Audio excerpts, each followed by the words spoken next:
I'm a bit worried though, because we left on a very precarious moment. I'm gonna load the game to see where we are. Well, actually, we were in a lovely place, but we're in a precarious moment.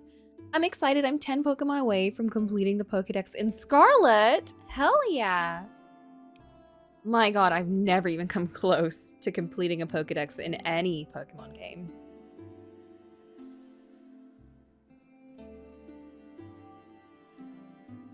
Hi, Boop! Oh my god! Wow, what a surprise! Are you ready?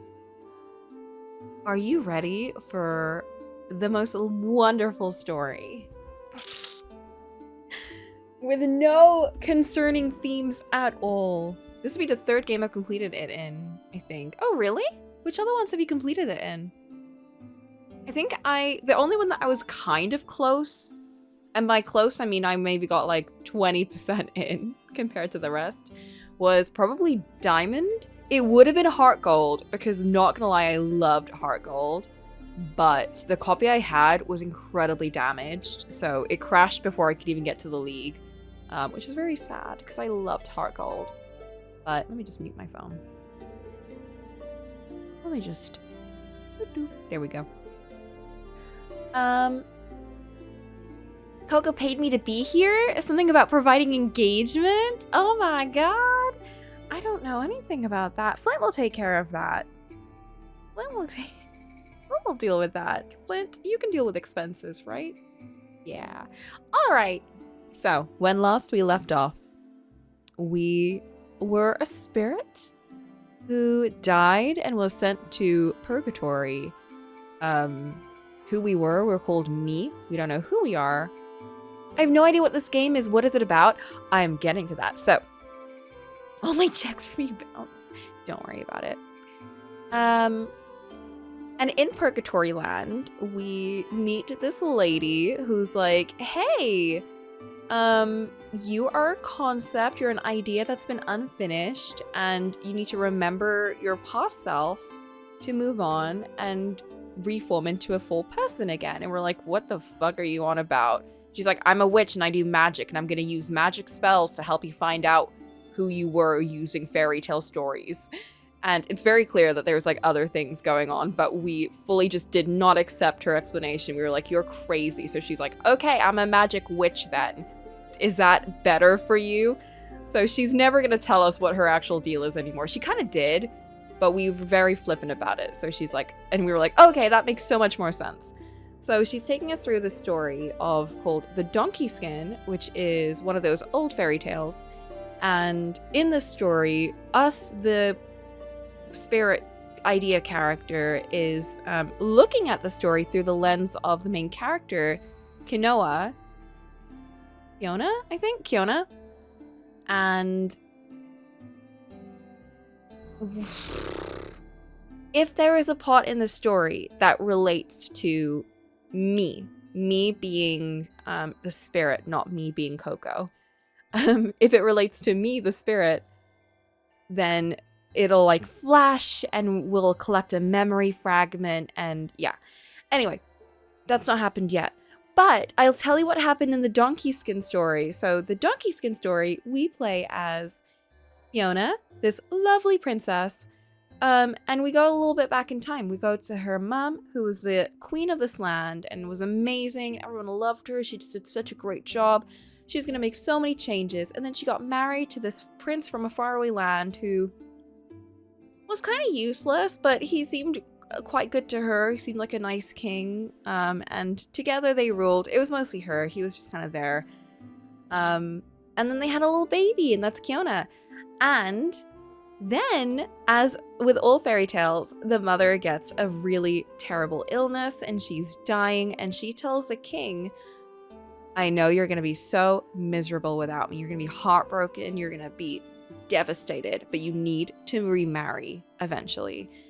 But she's a little bit like, ooh, I know I'm telling him this, but I kind of don't want him to remarry because, like, you know, I don't want to know that someone else is going to take my place and, like, you know, kiss him and hug him and also become the mother of my child. Like, you know, I don't want... So she was very much like, I want him to remarry, but I also don't. So I'm gonna give him like a condition. I'm gonna tell him like, you need to meet someone who's even better than me, and then you can get married. I mean, you should get married. He's like, you should get married, but it has to be to someone better than me. Someone who will make you happy and who will make our daughter happy. And he is just so devastated. He's like, fine, I guess I will for you. And then after that, he's like, I fucking hate women and I'm never gonna get married to anyone else. I love my wife. I miss her. And I'm gonna fuck this kingdom, fuck my daughter. I don't care about anyone. I just miss my wife. So he's a little bit of a terrible parent, a terrible dad. He gets worse though. Boop. I wouldn't agree with him yet. He gets a little bit worse. So the counselors are just like up in arms. So trying to find out a way to get the king to like do something, either by killing him off. Option one, I think killing him off would have been the best solution, and appointing a new person, marrying off Kiona and having her become the queen alongside a new king and getting rid of this king that way, which also a good option to be honest. Or three, finding the king a new wife, which they have been trying to get him to do for so long. Because they're like, if they get him a new wife, she could, you know, run the kingdom for him and we can toss him aside.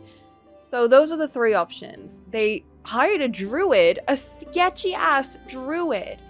And they're like, ooh, hopefully he'll do the right thing. This guy goes up in there and he's like, who do you really want to marry? And the king's like, I want to marry my wife. I miss my wife. And he's like, let's see if we can find someone who looks and acts just like your wife. Let's find someone who's so similar to your wife that it is actually your wife. It's a reincarnation of your wife. And he shows him a picture and he's like, that looks identical to my wife. That is my wife. And he's like, so you want to get married to this girl? He's like, yes. And he's like, okay, cool. He's like, who is this girl? He's like, that's Kiona. That's your daughter. And the king's like, what sorcery is this? That's my child. I can't get married to her. And he's like, no, no. Look at the resemblance. Remember what the queen told you on her deathbed. Clearly, this is your wife reincarnated into your child. So he's not seen his child since she was like a little baby when his wife died. So he's not seen her grown up or anything. And he's like, do you really think that that's my wife? So he's a little bit crazy, but I don't want to excuse him too much. It takes a very sick mind to jump to, let's marry my daughter.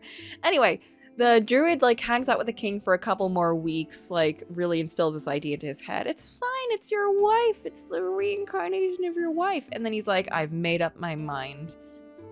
So he tells his counselors, I have an announcement. I've decided to wed someone. And the counselors are like, yay, I'm so excited. Who is it? Who's the lucky girl that finally caught your eye? And he's like, my daughter, Kiona. And they're like, oh, okay. Oh, did we mishear that? Are you sure? And he's like, yes, I know exactly who. It's going to be my daughter. And they're like, but the church's teachings say that that's definitely illegal. And he's like, fuck the church's teachings. You said you'd go along with me. Get out of here. Be gone. Wait, what did he say? You rascals. It's like, you rascals. Anyway, then after like 10 years of not seeing his daughter, he goes up to her and he's like, hello, child. And she's like, oh my god, hi, dad. I haven't seen you in forever. Does this mean you don't hate me after all? He's like, no, I love you. She's like, oh, I love you too. He's like, do you love me? He's like, I love you too. Like a daughter loves her father. And he's like, no, do you love me? I want to get married to you. And she's like, what the fuck? So she's panicking. He's like, you have an hour. And her friend is like, okay, let's figure something out. Let's make you a dress the color of time. And then he comes up with like a dumb outfit. He comes up with like an outfit that's the color of the weather, because weather and time are the same name in French. Bullshit reasoning. I would not allow that, but Kiona's like, fuck, I would like a dress the color of, I don't know, miracles or something else. She comes up with something else and to buy some more time. And right now we're finding out if we can get some help from a fairy godmother. So that's what we're doing right now. We're like, our dad is trying to marry us We need to contact our fairy godmother to get some help. So that's what we're doing. We're getting some help. I've never had kids or even seen them growing up. This is a shock.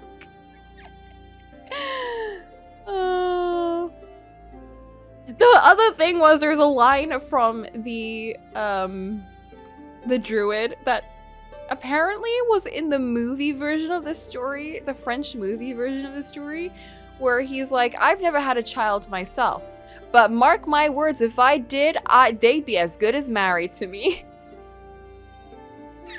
This game has a movie. No, the original story of Donkey Skin has a movie version.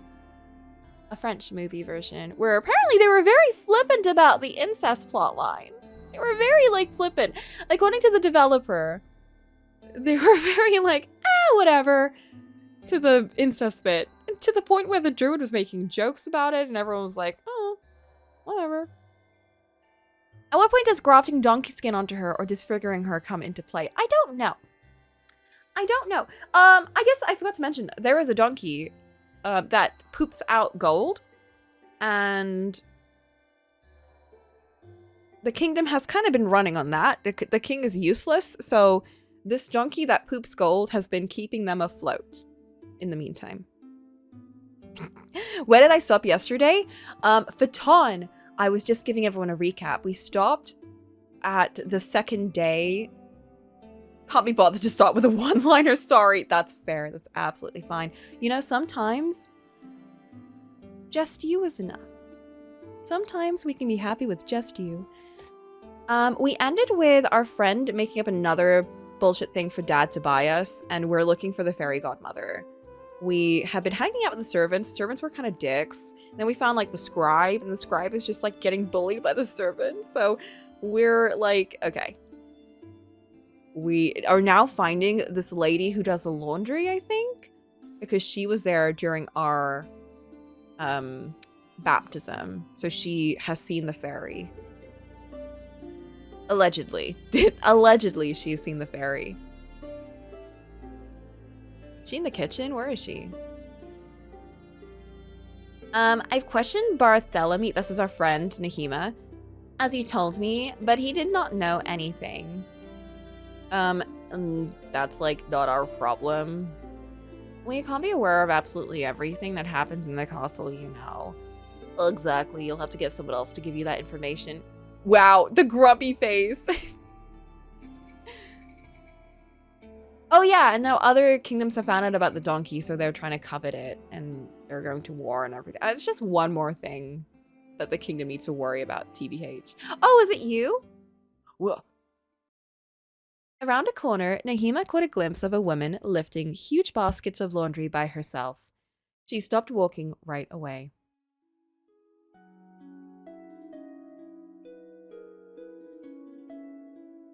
Other kingdoms are literally coveting their neighbor's ass. It's true. Princess, I believe that's her. Stay here for a couple of minutes. I'm gonna go talk to her. Are you asking me to wait again? Well, we can't take the risk of her bowing down to you like the others. We're already running out of time. Very well. I'm not moving an inch from here. Lady in Waiting rushed forward to chase the retainer. Excuse me, are you Jean? Aye, that's me. I've heard a rumor, according to which a fairy was present during the princess's baptism, and I was told you could tell me more about it. Damn, I did hear talk of a fairy story. The woman suddenly seemed to change her mind.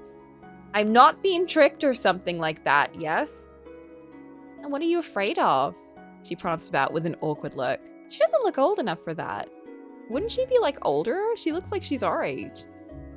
The thing is, my colleague Clotilde isn't around today, and I don't know why at all. She must have met a boy and ran away with him, but she could have come back too. Damn, I hope she'll come back. I'm damn worried about her. Get straight to the point. Since I don't know if Clotilde is gonna come back or not, I'm replacing her so that no one finds out she vanished. That's way too much work for me alone. If you could help big ol' me to light a candle tonight, I'd go faster. It'd be bad to mess the job up. I promise to help you. That's brave of you. Thanks, Gal. I do what I say. I'm gonna bring you to old Victory. Hearing people in a historical setting say the word damn is so surreal. I know, I was taken out. After making a reassuring gesture aimed at Kiona, Nahima followed the laundrywoman to the castle's inner garden.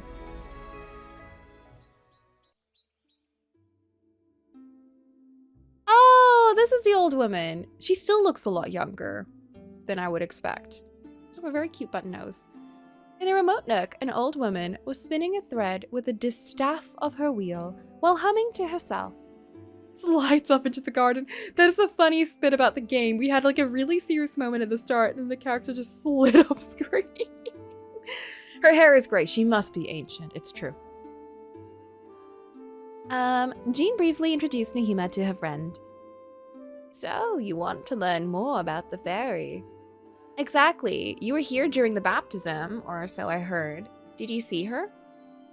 For sure. One cannot forget the face of such a creature. A preternatural presence emanates from fairies. Do you know how the queen managed to summon her or how to contact her? I'd like to meet her.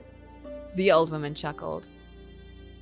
That is a rather presumptuous wish, but so be it. I remember it perfectly, since I was in the front seats. The queen had let me sit there as a reward for years of good and faithful service. Everyone has Heelys! Oh, the idea of that is killing me. They're very squeaky, though. They're like wooden Heelys. I saw the fairy hand over a silver whistle to her. She was close enough for me to hear her words. Use this to summon me, she said. Really? Nahima was taken aback. There was a way to call the fairy.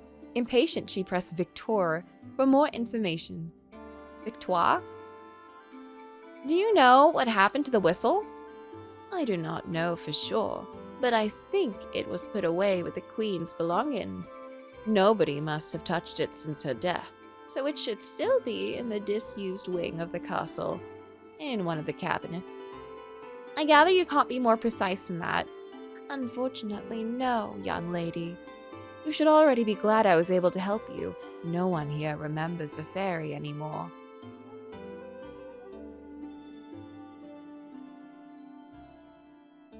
Oh! Sorry, I'm discovering buttons on my controller that are affecting the UI. Incidentally, tell me if you see her. I would be curious to know what she is doing nowadays. I will. Interesting. Okay. The servant came back to the heiress to tell her about the discoveries. Kiona was immediately relieved to learn where the whistle was located. That is wonderful, Nahima. Who could have thought we would trace back the fairy's lead? All we have to do now is search the abandoned wing. Not so fast, princess. The sun is already starting to set. It's far too late to do so today. We'll go there tomorrow. I would just go there right now. You are right. We would not see a thing without light anyway. My only hope is that my toilette is not ready yet. I don't know if that's how you even pronounce that, but that's how I've been pronouncing it. There's only one way to find out. Go back to your quarters, princess. As for me, I have promised Jean to help her. The two young women parted ways for the evening. Sadly, the workers were even quicker than the day before, and the dress the color of the moon was brought to her without delay, along with the same order as before. Oh, that's a pretty dress. I like that one a lot more than the previous one. Wearing the new toilette, she went to the royal cabinet as distraught as in previous times. The rich dress was as splendid as the knightly celestial body, making the young princess look even more sublime. That's our papa, by the way. In her confusion, she then asked for a dress as bright as the sun, and the king accepted. If she swore she would have enough dresses until the wedding. And so, the game continued. It does make it look very, like, priestess-like, doesn't it? When the first rays of the sun hit Kiona's numb eyelids, she already knew the day would be laborious, but she could not imagine what the next one would look like yet. Ruh-roh. With one mind, Nahima and Kiona had set to explore the derelict wing of the castle, where the Queen's cabinet still was. The magic whistle would most certainly be in the affairs of the deceased. Just this once, the servant was looking quiet, almost impassive. Now, how should we proceed, Princess? There's a lot of ground to cover and only 2 of us. Is something wrong, Nahima? You seem nervous. The king made it very clear that he would not give you more clothes. Our plan until now was stalled for as much time as possible. I'm afraid we don't have any more room to maneuver. If we don't find the whistle today, we'll have failed. Do not worry about me. We will find a solution. It does not sound like you to be so pessimistic, Nahima. The lady-in-waiting nervously rubbed her ear, blushing. You are right, Princess. It is my duty to always keep your morale up. I cannot lose heart now. Much better. Operation Whistle, begin. Oh, this is dusty. The other thing was, I've been obsessed with it. One second, I'm putting the back on. It's so hot today. All the background art in this game has been incredible. It's just been so lovely. Oh my god! We need a detective emote. Flint, write that down. I need a detective emote. Oh, speaking of which, you will be so unrelated, but I got all of the detective furniture today. I found out I could exchange like the purple pink diamonds that you use to buy outfits, which I already had a ton of, and convert them into the furniture buying stuff, which is very sneaky once again of them to do. But yeah, they're not very, they exchange for a lot, so I was able to get everything. So I have the evidence board, I have the desk, I have the big stuffed animal. We're good. I'm gonna sit down and decorate later on today. I'm very excited. Also, it is the items are permanently there. I also found out they're not going away. It's just the sale is going away, so they'll be like worth a lot more later on. Yes, which is also good. So if I ever need like an extra one, I can always just like save up, which you get just from doing like daily stuff. Oh, yay! More vases in porcelain of China. The Queen's personal collection must be worth a fortune. A good thing to know, should the country have financial trouble. Well, we have a donkey that poops gold. A wooden music box. When someone opens it, a soft melody is played. How was the sound, by the way? Table covered with sumptuous vases in porcelain of China. The deceased queen loved to collect items from around the world, and that she had planned to build a place where her citizens could admire them. Unfortunately, that project never came to fruition. Oh, she was gonna make a museum!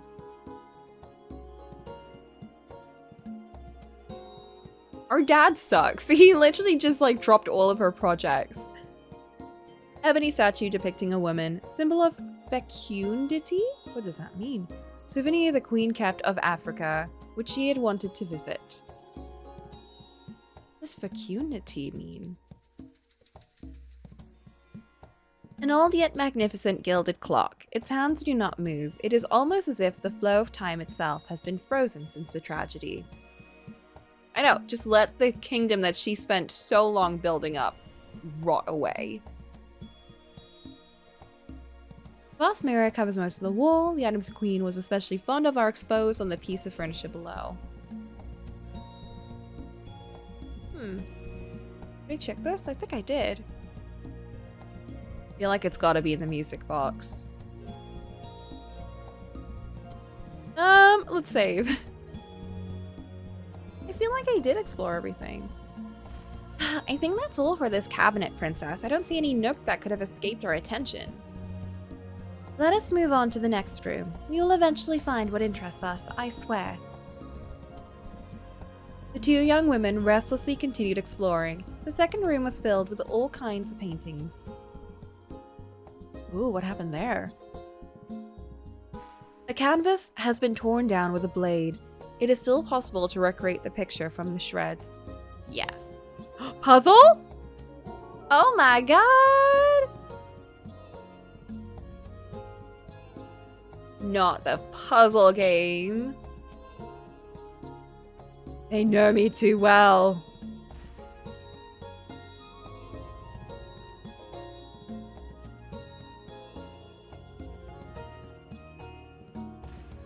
So, how is everyone doing? How are we all doing today?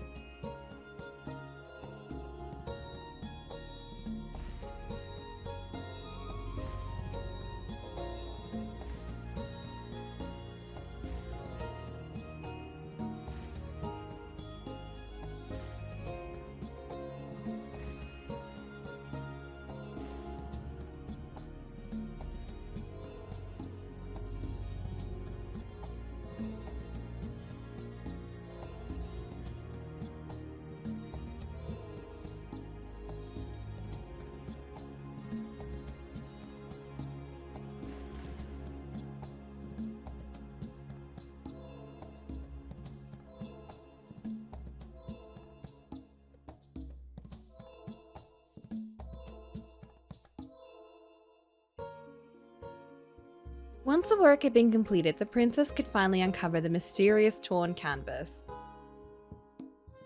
It was a portrait of her late mother. The young woman gasped while staring at the picture. Her mother was indeed her spitting image. She was so beautiful. Fiona suddenly felt aggrieved. She would have loved to have been able to spend more time with her, to know more about her. I know, instead of having to learn about your dumb dad.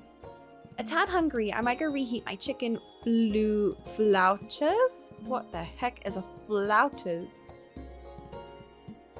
Doing pretty good, art finished, got a good rest instead of being awake at normal people hours in the morn, riding the wave of last night's silliness.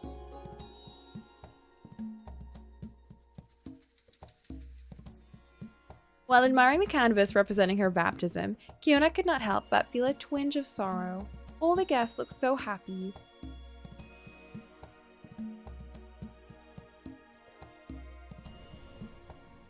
Great number of canvases has been stored, probably a decision of the king, unwilling to see paintings depicting his beloved wife. He asked them to be removed and stored far from his eyes.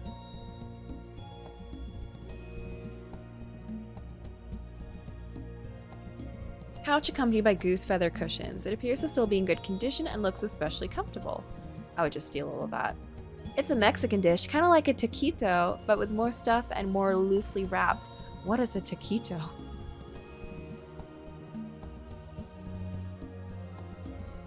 Large harp covered in dust said that the deceased queen was an excellent musician and she sometimes gave small private performances. Oh, and that's why she has to learn music. There's nothing else catching my attention. Let's go. Episode 2. Time is running out. Eris pushed the third room door. Her retainer still following. Scenery in front of them was not that different from the previous attempts. Even so, hope had not left them. The spark was still in their hearts. That's definitely it. I want a fireplace like this. A huge chimney fills a good part of the room. It had to be inhabited for its occupant to see fit to install something like that here. The tortilla wrapped into a cylinder with meat filling. A flautas would have other fillings as well, like potatoes and veggies. That sounds amazing. I want a potato and meat wrap. A piece of furniture filled with a few books. There is no doubt the queen must have only taken the books she liked or read the most. Strangely enough, there is a copy of The Art of War, written by certain Sun Tzu. The Art of War? By Lu Bu? A gigantic tapestry is hanging on a wall. The picture symbolizes the queen guiding her people. Yeah, I think a lot of, like, real people exist in this world. They just happen to have magic and fairy tales, too. But this is a fairy tale. The ghost lady who's showing us this specifically said she's showing us a fairy tale. Queen's working desk. Let us see what drawers contain. Nahima pointed at the bottom of the drawer with excitation. Princess, could this be... Oh, a bell. There's only one way to find out. We have to use it. With a pounding heart, the heiress grasped the item and blew with all her might as she mentally prayed for the stratagem to work. A heavy silence followed the sound of the whistle. Oh! A call for help. All of a sudden, a burst of wind, rising up out of nowhere, entered the room as purple reflections shaded the walls. A gleaming orb appeared before the two stunned girls. As they were waiting, shivering, a powerful voice echoed through the cabinet. Ooh! What kind of skull is that? Is that a donkey skull? Who is calling me? Who dares to interrupt my sleep? Fearful, Nahima hid behind the princess, not daring to look away from the apparition. She had never seen a fairy before, and there was something awe-inspiring about the apparition. Fiona was not confident either, but she felt she had to speak. Godmother, I am Princess Kiona. I have heard that my mother had requested you to give me the fairy's blessing, and that I could ask for your assistance. Is this true? Princess Kiona? That name does ring a bell. You were well informed. The whistle you used to contact me is proof. I am indeed your godmother. What can I do for you? Doesn't look like a donkey skull. I wonder what it is. An antelope? The two girls sighed with relief. The orb that was spinning in the middle of the room did not seem hostile. Although Kiona was not superstitious, she had to face the facts. Nahima was right all along. Fairies did exist. Regaining courage, the heiress raised her voice.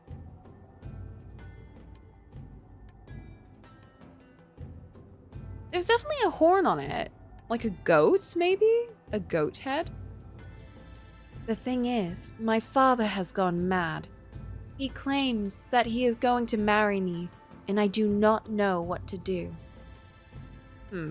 What a curious story. And you hope to borrow my powers to get yourself out of this bad situation?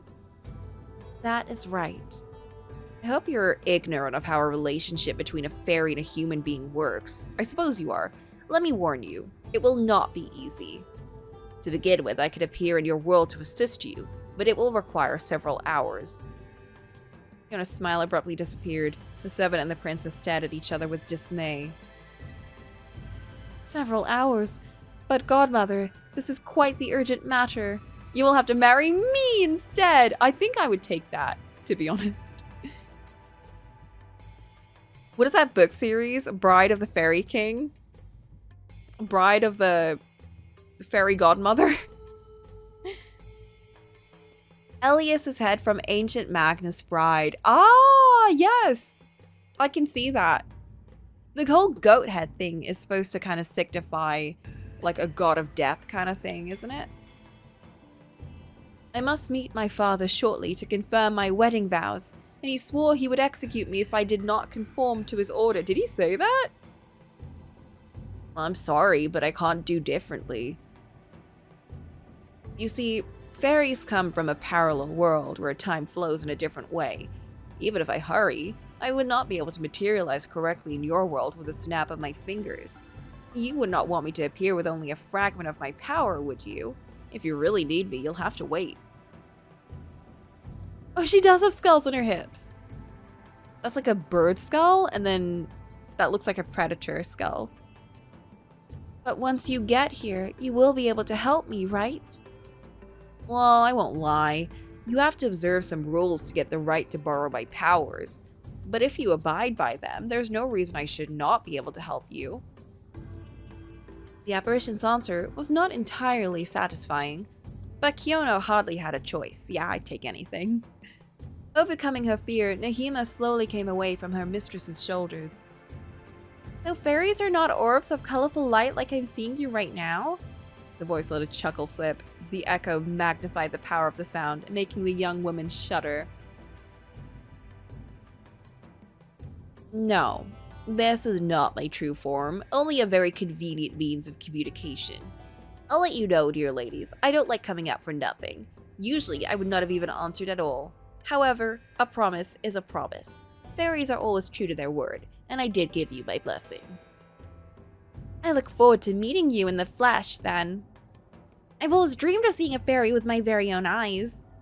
The wolf shook again, with a benevolent laugh of the preternatural being. Oh, but you will see me soon enough. I will be in your room by tomorrow afternoon, Kiona. Until then, be patient. Oh, bye. She didn't slide off. With those few words, a new burst of wind made the cabinet tremble, and the purple orb disappear as if it had come.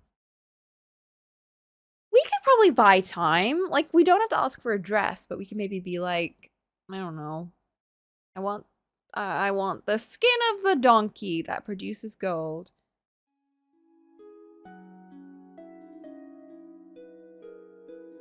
Silently, they headed for the princess's suite. I have a tummy ache. I can't get married right now. I've got a tummy ache. I've got diarrhea. I've got diarrhea. I will literally shit on you if you push me to this. Like, please. I need a whole day. You don't want me to have an oopsie on the aisle, do you? They headed for the princess's suite. Oh, Nahima exclaimed as she walked. We did it. Even if it takes time, we call the fairy forth. Soon you'll be out of the woods, princess. I hope so. As they were about to enter the room, they noticed the tailors running towards them. After the previous whims, they had gotten ready to face a third one, and had done everything they could to work even faster. Not only did they call on all the domain's apprentices for help, but they also took the liberty of fetching many precious materials. And so, they were already bringing the dress the color of the sun, worn out by those long nights of work, yet satisfied to finally see the end of this punishment. Fiona felt devastated. I would just say this is not the outfit for me. Nahima, what should I do? The dress is already here, and I cannot buy us more time before the fairy comes. This is all over. Not yet, princess. I have an idea. It pains me to share it, but I was not able to find another throughout the day. Fiona eagerly tugged the retainer's sleeve, thrilled to see an alternative appearing. Say it anyway. Tell your father his gifts make you happy and you accept to marry him, on condition he brings you a token of love to ensure his sincerity. Ask for the marvelous donkey's hide. Oh, so she does do this. The one that guarantees the kingdom's prosperity. Why is that the only solution we have? The donkey. But I cannot, that would be horrible. The poor animal did not do anything wrong. The country is headed for ruin if the donkey is not here to maintain our finances anymore. I know, princess. I'm not proud of my advice, but I don't see any other way. Surely there's like any other thing to do. If there is an ounce of discernment left in your father, he will refuse and you will be saved.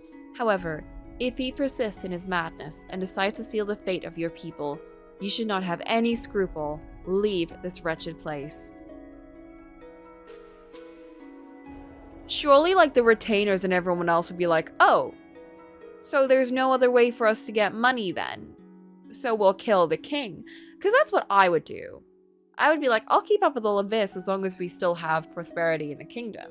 But if the donkey's dying and we're not going to get any more, like, finances, then fuck this king. He's just driving us to ruin. That is a possibility I'm ready to face. My loyalty lies with the princess, even if it serves me badly. The same applies to the common good. I put you above anything else. Nahima. Oh, Nahima. But I would feel so guilty. I would assuredly be the road to ruin. You must do this, princess. It's our last chance to buy some time. Fiona sighed. She would not back away, not so close to her goal.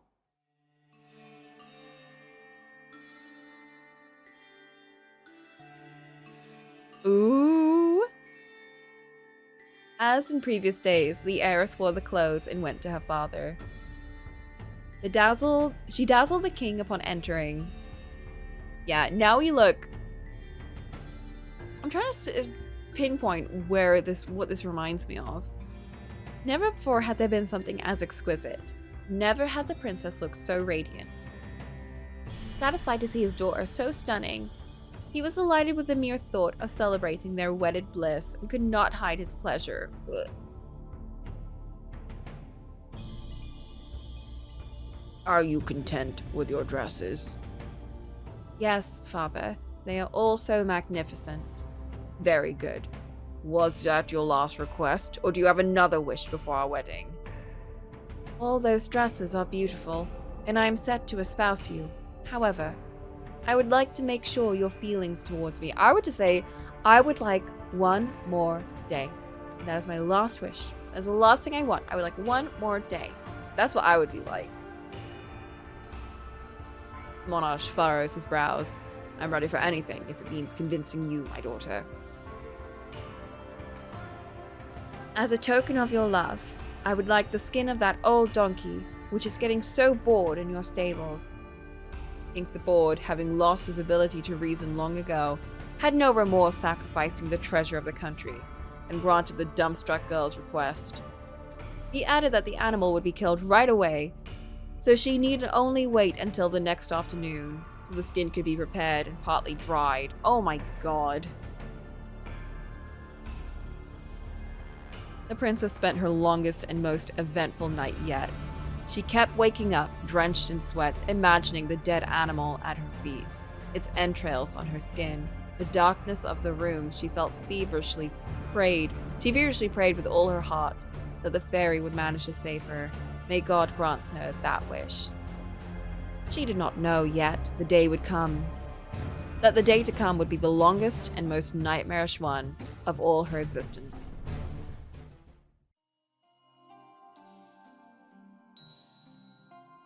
What does that mean? Where is the fairy? Nahima confined the princess to bed all morning so she could rest and regain some strength, as she had been weakened by the delirium of that endless night.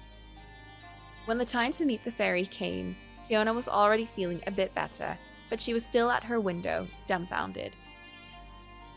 What are you thinking about, love? Who's that? I do not know. All my thoughts are getting tangled up. I am not even sure I can distinguish between what is right or wrong anymore. The heiress turned around, assuming she had glimpsed Nahima.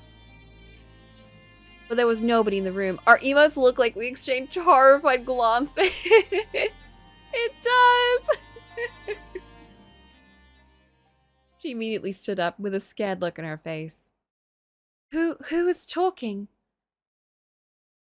Do not be afraid, my love. I was confirming the coast was clear. The fairy. Oh my god! With those mysterious words, a familiar gust of wind entered the princess's cabinet and took the shape of a colorful whirlwind, revealing a human silhouette. Godmother, is that you? Yes, my child. Are you surprised? Were you expecting someone else? A strange creature had just appeared before Kiona's wide eyes. The stranger didn't look human, yet she also seemed devoured by leaves and lianas, like a nymph. Her piercing gaze and her shredded, almost grim garb made her look more like a witch than a fairy. The princess did not dare to tell the one she had invoked that she was scared of her, but she was not able to hide her turmoil either.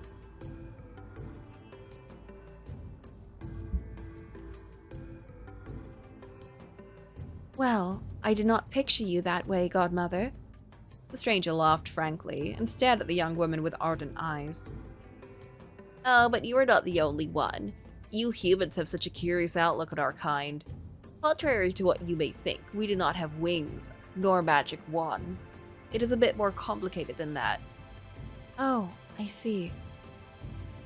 Do not be afraid. I'm not going to eat you. Fairies are beings who are closer to nature and whose power comes from the world tree.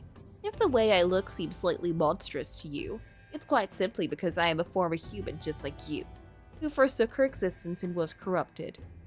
Are you a demonic creature then? The laugh intensified. It is hard to grasp for believers who perceive the world in terms of right and wrong, heaven and hell. We fairies are entities who cannot be more neutral. We are neither good nor evil. We can just as well bless or curse mortals depending on the way they use our powers. My nature will depend on you. If you employ me to do harm, then yes, I will be a demon. However, if you employ me to do good, you will not have to worry about sin. I say we kill Dad. Fiona let out a small relieved sigh. For a moment, she had believed she had summoned a demon or similar creature. If her faith determined the fairy's actions, surely she would not have to concern herself with anything. As a good Christian girl, it would never occur to her to do any misdeed after all. I read in your eyes that you doubt me. As I said, my child, I am not a creature from hell who came to lead you astray. Only a human being who sealed away her memories and her abilities to love so she could become a guardian of this world. My work would be meaningless if I were voluntarily sowing destruction all around me. Are you reassured now? Yes, Godmother. Very good. Let us move on to more serious matters. Before you even make a request, I will explain the rules. As your godmother, I am willing to grant you some minor and harmless services. However, if you wish for more thorough assistance on my part, you will have to make a pact. A pact? It's quite simple. A human who has made a pact with a fairy can call her at any moment, instantly. She will be able to grant one single wish, regardless of its nature. The bond between them is so strong, the request can be completely absurd, and it will still be fulfilled. However, this magic is not free. Yeah, are we really sin-free if we've already sacrificed an innocent donkey? One does not bestow unlimited power upon a mortal just like that. There must be an equivalent cost in return. In exchange for having their greatest wish fulfilled, the human must forsake part of their shared memories, which means they will vanish from the memory of the person they love the most. Fiona could not help but shiver. Nahima was the person dearest to her heart, and she did not intend to lose her. The mention of the rules tarnished her face. It is a heavy price to pay. Indeed, I will not hide that it represents a substantial sacrifice. But the sacrifice is as great as the miracle I will be able to create at your request. Power to create miracles. The princess immediately became pensive. A heavy responsibility was resting on her shoulders. Yeah, I love my dad so much, but if he forgets me, so be it. Yeah, can we be like, we love our dad so much? But I guess if he has to forget us, then, you know, oh well. The fairy realizes, like, how easy would that be? You deal with two problems with one stone. What was that? 2 birds? 2 birds, 1 stone. 2 dads. That being said, know that completing a pact with me does not commit you in any way to make a wish. That was incidentally the case of your mother. My mother? Absolutely. We were bound by a pact, but she never managed to make up her mind because of her love for you and your father. Thus, she decided to break the pact and make you inherit my blessing instead. The princess was speechless. Her late mother had chosen to protect her at any cost. Legends were true. The queen really was acquainted with fairies. Are you telling me that, if I make a pact with you today, I can reconsider and nothing will happen to me? Exactly. You are a quick thinker. To be perfectly honest, I would rather avoid this scenario. As long as the pact is valid, I am forced to stay in your world, so that I can answer your call at any time. If you do not intend to use my powers, it is a waste of time for both of us, and I'd rather get back to sleep in the world tree. But I will nevertheless heed your choice. So we do not have to make this pact for you to help me? Well, yes and no. I may be able to use magic for small tasks, but as soon as you try to change fate to satisfy your aim, there will inevitably be consequences. It would be wiser to sign a pact in advance to have your wish at hand, should you be in trouble. Are you implying your magic could be dangerous? Kiona, I think that's just the nature of what we're doing. The fairy rolled her eyes, irritated. Like I have told you so many times, I'm neutral. My magic is not dangerous. However, it could turn against you without warning, depending on how you use it. For instance, let's say you ask me to kill your father. Neighboring lords could get wind of it and decide it would be the perfect time to launch an attack on your lands. I will not have deliberately initiated the war, but war will stem from the murder perpetrated at your request. That would be a criminal action, incidentally, but I never object to the requests I get. Should they be immoral or foul, I'm not here to judge. Anyway, if an army ever happens to storm into the castle and you are taken hostage and threatened to be put to death, you'll be glad to have a chance to ask me to release you or undo your wrongdoing. Oh, I see, okay. Her eyes! I know, I love when they do that face. It's just so real.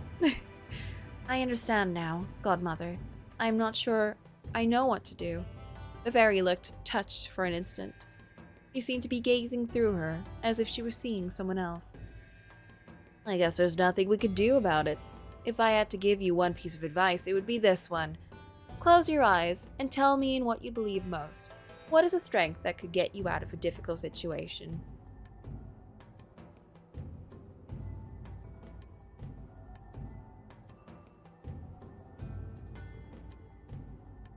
I'm gonna just save there. I believe in magic. I believe in myself. I don't really trust myself in my decision for this. But also we're about to get hit with a break. So I'm gonna leave this on a cliffhanger and we're gonna take a 3-minute break. I believe in the you who believes in me. Do you believe in magic?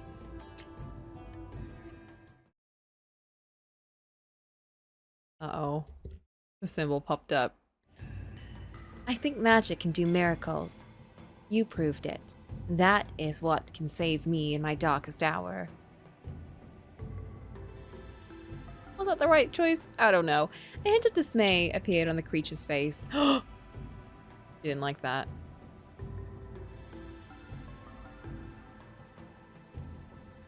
Magic only exists in addition to a far greater power that you have yet to discover. Take advantage of the opportunity to meditate on this. Very well, Godmother. May I take some time to further ponder the matter? We don't have that much time. I will come back tonight. You will give me your answer then. In the meantime, be strong. I sense black clouds above you, my child. Uh-oh. And with that rather mysterious sentence, the fairy vanished. Entrenched in her distress, the princess decided to walk around in order to help her think. Ruh-roh. Wandering through the corridors like a lost soul, she noticed that all the retainers were busy preparing for the imminent wedding. Passing near the kitchens, she overheard scraps of conversation between some of them. I have heard that the king has no money. The Marvel's donkey has been slaughtered. I know someone working at the stables who saw everything. That's so appalling. How's the kingdom gonna hold out? It was like the only thing that we had left. No idea. As far as I'm concerned, I'm thinking about leaving with my family. As a craftsman, I should be able to find work anywhere else. Oh, lucky. I would like to do the same, but it's impossible. I have to stay here until the very end, since I'm only a chambermaid. Oh no. We've screwed over everyone. Fiona sneaked out before getting noticed. Now was not the time to be congratulated by fake smiles. He stopped for a while in the garden to meditate and pray. God, if you can hear me, give me your strength.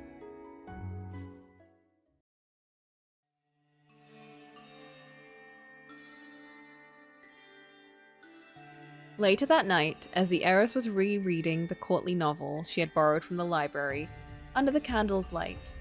A scratch at the door interrupted her daydreaming. Panicked, she blew the dim flames out and laid down in her bed, pretending to be asleep. Oh god. Oh god, the scratching noise intensified. A few minutes later, the creaking of the panel being slid open revealed a silhouette. The princess focused as much as she could on keeping her eyes shut, as clear steps were coming closer to her. She waited, her heart pounding. Someone was standing right next to her. She could sense their breath. It was her father. She was sure of it. Ugh. After what seemed like an eternity, she could once again hear the steps, this time farther away, in the corridor, after the door was closed. Hi, Helia! We are in a concerning situation right now. The princess carefully opened her eyes. The donkey skin was lying just in front of her. Fiona could not hold back an exclamation of disgust. How dreadful. Poor thing. And yet, it is unlikely to bite you. Oh, hi! You missed a fairy, but it's fine, she's back. The candles relit as if by magic while the fairy was making an entrance in her usual whirlwind. I see the king provided the hide of the donkey you would ask for. So you know. My child, I know almost everything. Such is the benefit of being a fairy. Do you have an answer to give me? Yes, madam. All things considered, I think I cannot make a wish under those conditions. I'm not ready to lose the person I love the most, and I would not know what to wish for either way. I see. That is unfortunate, as it would have allowed me to get back to sleep sooner. But this probably is the wisest choice given your situation. Nonetheless, even if I can help you outside a wish, my powers will be incredibly reduced. Would you not want to make a pact as a precaution? What did I choose? I chose to believe in magic. And she did not like that. She was like, ooh, okay. Fiona put her hand under her chin in a pensive stance and then nodded. I accept. I hardly have a choice if I want to avoid that loathsome wedding anyway. Let this be a deal then. In that case, come closer. Grab my hands. You must not let go of them during the whole summoning, understood? Yes, godmother. Perfect. Let us proceed. Wait! What is it, love? I do not even know your name. The fairy suddenly seemed moved, and at the same time, almost sorrowful, as if the question was bringing back painful memories. I am known as Medea? Medea? Maybe? Are you satisfied now? Show interest. Don't say anything. Wow, what a cool name. How do you pronounce that, girl? I heard that it was disrespectful to pronounce the name of a fairy. Is that true? Or may I call you by that name? The creature looked in the direction of the other side of the room, as if she were ill at ease. It is quite complicated. Like Medea? That's what it feels like, I think. Unless your name works like demon names do. If I happen to know it, I would gain absolute control over you, and that is something you would rather avoid. Isn't that the case with fairies too? Or at least in some fairy folklore. If you know their true name, you can control them. That's what Jude did to Cardan in The Cruel Prince, by the way. You truly are a clever one. Medea is my fairy name, not my real one. The one I was given when I was still immortal. However, I forgot that name along with all my old memories when I was corrupted. So I cannot reveal it even if I wanted to, and it would not be a good idea anyway. I believe in you, but entrusting a mortal with this sort of thing would have disastrous consequences. I see. May I know why you're called Medea, then? That is the name chosen by the World Tree when it read my heart. It is very likely based on what I have been as a human being. Medea is the name of a princess in Greek myth. Oh! It sounds very like that, except this has got like the accent and everything on it. I believe Medea means to understand, to meditate. Oh. That is a very pretty name that shows you are a person possessing high knowledge. The fairy could not suppress her laugh. Certainly. Are you satisfied this time? Yes, godmother. Let us begin. Medea grabbed the princess's frail hands and began to recite an incantation in an unknown language. Ooh. The magic circle soon appeared on her back.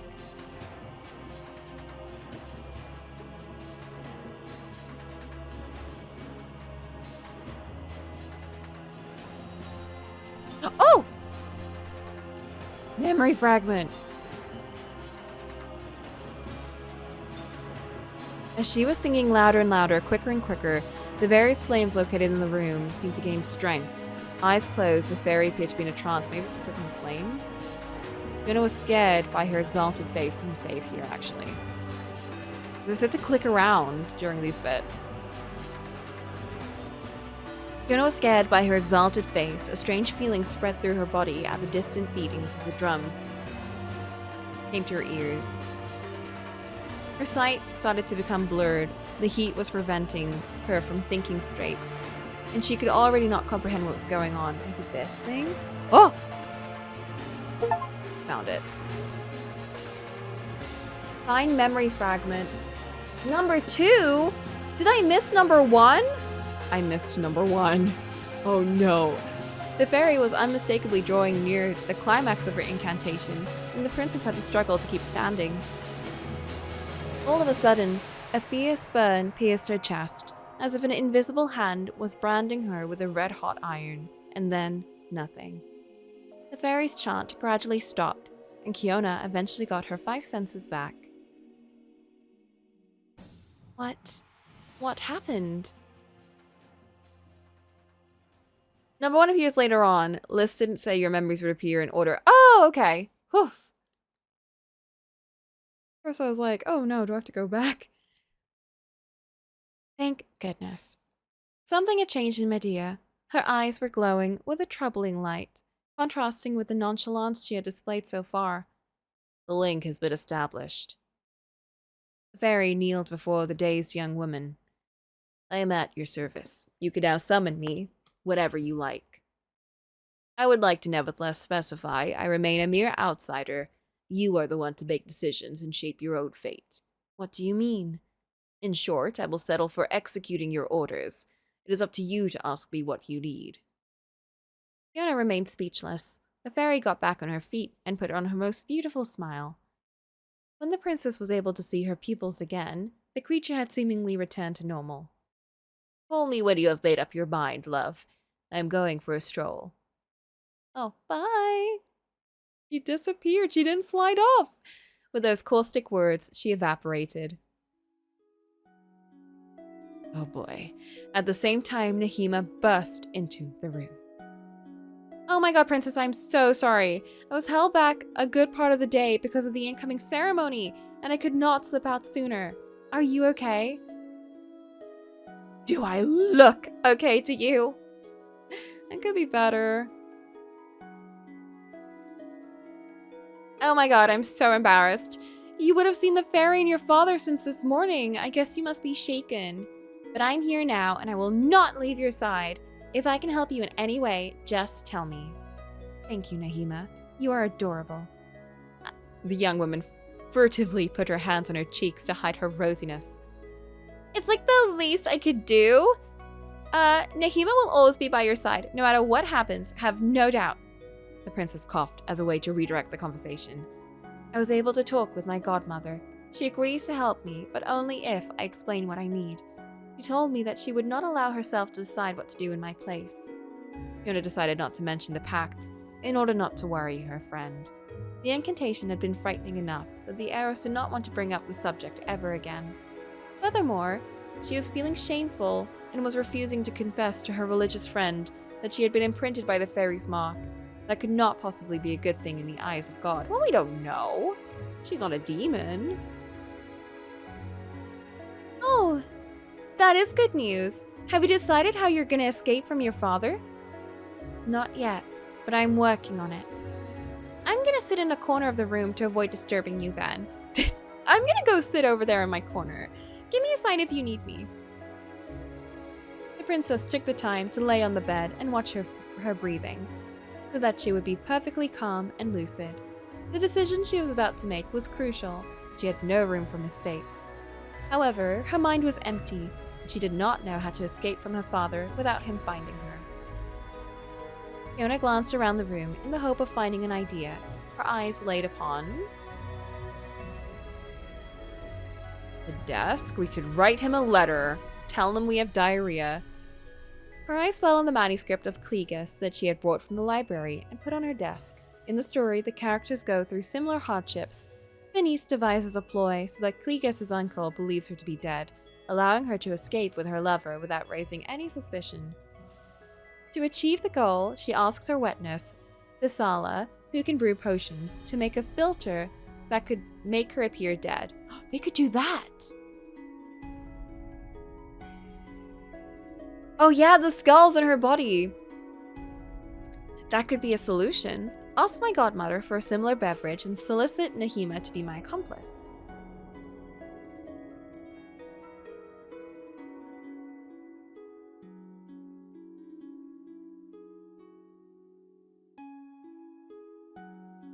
Her eyes fell on the donkey skin. Oh, I forgot we had the donkey skin right there. That her father had placed on her bed. It looked really hideous, a strange thought that crossed the young woman's mind. Nobody would ever suspect her to be a noble lady if she were disguised with such unsightly rags.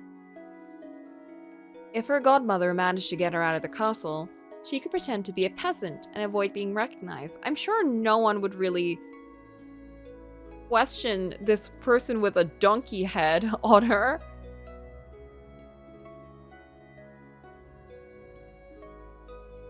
I don't think I have a question the artist, but I'm pretty sure the biggest one must be a cow. Ooh. Yeah, I was unsure if one of hers was like a goat head or a donkey head. One of them had like sharp teeth, so I thought, is that like some kind of predator? And then there was definitely like a crow or a raven. But yeah, the fairy design is really cool. That could be a solution. Disguise myself with a hide animal and flee with the complicity of the fairy. All good choices. I think we should just kill the king. Then we don't have to flee and we can run the kingdom and it'll be great. We won't have a gold-pooping donkey anymore, but we'll find other ways. With a determination in her eyes, the princess stood back up. She waved to Nahima. I think I have found an idea. Let us call my godmother without further delay.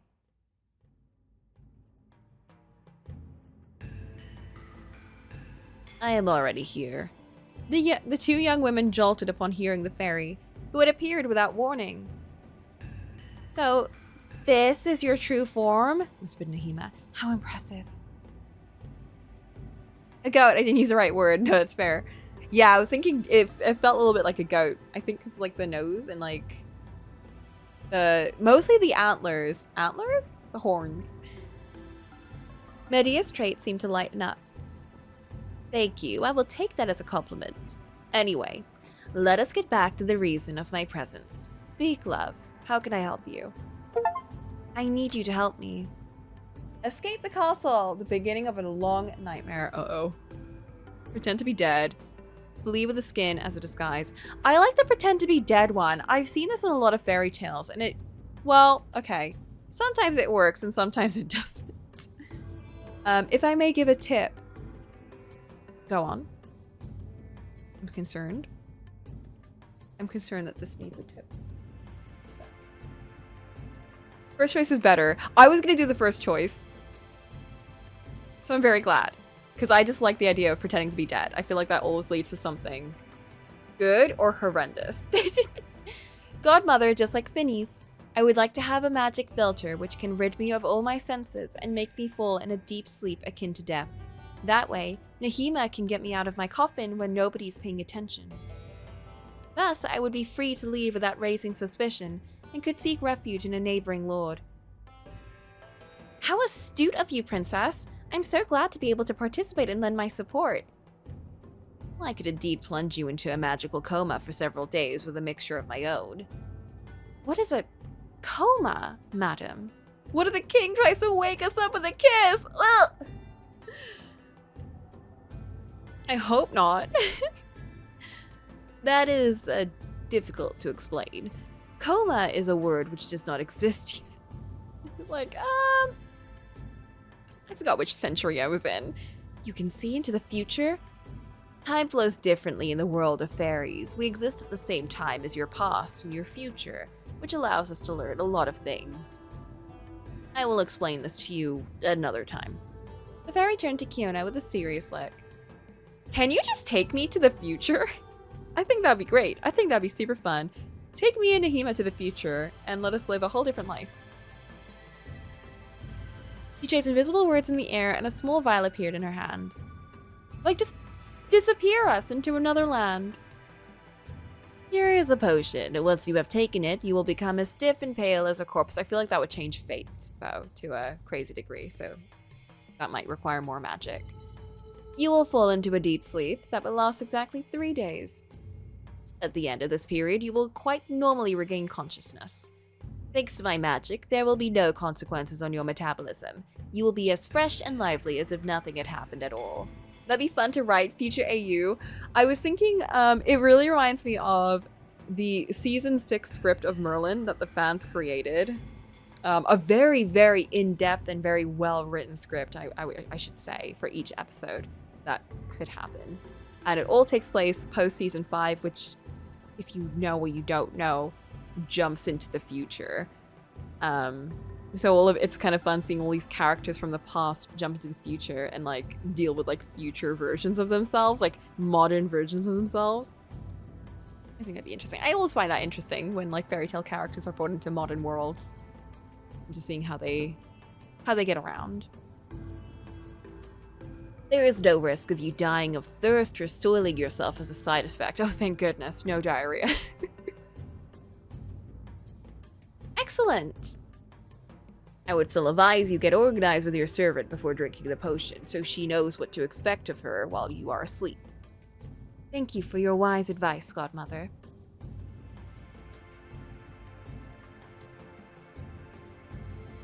I checked my dictionary. The word I was looking for is ram. I can do English, I swear. Oh, yeah. No, the ram because of the swirly horns. The princess gratefully kissed the fairy on the cheek. I'll be leaving now, my child. You know what to do if you ever need me. Thus, the strange creature disappeared once more. Nahima turned to the heiress with a dash of anxiety on the edge of her lips. How are we going to proceed now, princess? The two young women agreed, with one mind that Kiona would drink the filter after laying in her bed, so the illness would seem more believable.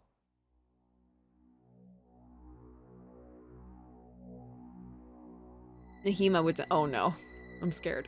Nahima would then have to run through the castle and make as much noise as she could. She was all too pleased to do so, and set off to run through all the corridors to scream her distress. Soon enough, the rumor of the princess's death spread everywhere. The king immediately called the best physicians, while the retainers were gathered in the hall to whisper to each other. It was said everywhere the heiress had been taken by the same mysterious illness which had claimed her mother. That she had spent the day before her death bedridden, and the country was cursed. The ploy Kiona had devised seemed to be working perfectly. Barely a few hours after talking with her servant for the last time, the physicians announced that she had passed away and the whole kingdom was mourning her. The transfer of the princess's body soon came into question, as it had been kept in her well-guarded room until then. The king went to contemplate the pale face of the one who had been his daughter in person, while several servants were taking her away to the family crypt. Upon learning this, Nahima panicked. The princess was planning to be buried as soon as possible, because the king had forbidden all ceremonies in her honor. Oh, she was planned to be buried, except the last rites. She therefore did not have much time if she was hoped to extract Kiona, the latter now resting in an open coffin in the castle's crypt. What if the mother also used magic to fake her death to escape the king? She's actually alive? Oh! Could you imagine? Considering their relationship, it didn't seem like he was like overbearing or anything while she was alive, but with how he is now, maybe she was. Maybe she was like, get him away from me. But that would be so messed up because she would have left her daughter with him and just like hecked off somewhere. Lady-in-Waiting immediately wanted to go to the site as visits were allowed, under the supervision of 2 husky men who were guarding the room night and day. Yeah, she did seem to genuinely love him. And I don't think she would have left her daughter like that. I know she's dead, but there is something so ethereal about a dead, like, perfectly laid out body. Is that morbid? When she saw the peaceful face of her mistress lying on a bed of flowers, the young Moor was unable to suppress her emotions. She had to do everything in her power to get her out of there. Nahima attempted to be cunning and asked the gods as innocently as possible if they could bring her some incense while she was meditating over her mistress's remains. Unfortunately, the guards were not that stupid and retorted that she had all the time to do it herself. Aggrieved, she came back a few minutes later and tried to distract them. In vain, as the 2 men were obstinately immobile. Well, they're good at their job, I guess. Nahima's fear grew more and more as hours passed, and she came to beg them to leave her alone with the body for a moment. Yet they remained unwavering. Even more shaken than before, the lady-in-waiting starting to cry, insisting the princess was not dead, only asleep, and they had to help save her or she would really die. The gods thought the pain had driven Nahima insane, and they called for reinforcements to bring her under control. Oh no. In utter despair, Nahima struggled. She scratched her attackers, screamed murder, that they would all have the heiress's death on their conscience, but ultimately she could not do anything against the men who were taking her away. Isolated under the pretext that she was hysterical, the young woman was imprisoned in one of the dungeon cells, guarded by soldiers who looked as sinister as the others. Oh no! Maybe this was not the right move! She was strictly forbidden from approaching the body or even getting out until a week after the princess's burial. Thus, Nahima was unable to keep her promise. The servant refused to eat and spent those few days in darkness in her cell, talking to herself. Oh no! Princess, I am sorry. I will not be able to let you escape, and the both of us will not go on an adventure. I would have loved that, really, and I was looking forward to it so much. But Nahima has failed. The idiot. She has failed to act in time. I am so sorry. So very sorry. Nahima, no! Whoa! Oh no. A few hours later, she was found hanged by her belt in her makeshift cell. At the same time, the heiress was officially buried in the graveyard adjoining the castle. How horrific to wake up like that. Oh no, I don't like this. I don't like this. We're gonna wake up in a grave. At the end of the 3 days, Kiona regained consciousness as planned. However, as she softly opened her eyes, she realized something was wrong.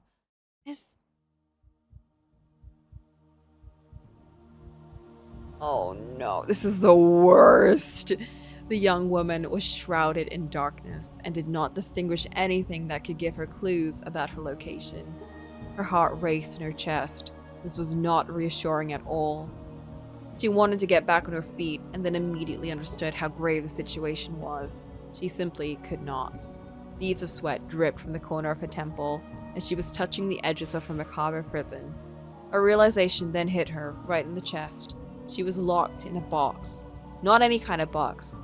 One that was big enough to fit a whole human being. Her pupils widened because of the stupefaction. How grave! It's not funny! It was the gravest of... Guys! Stop this! Impossible. Could this be a coffin? They buried me! The princess tried to keep a semblance of calm, but she had to fight her inner demons to achieve that. It must be a mistake, she thought aloud. Surely Nahima is on her way to collect me. She is just a little late. Welcome back, Boop! We're being buried alive!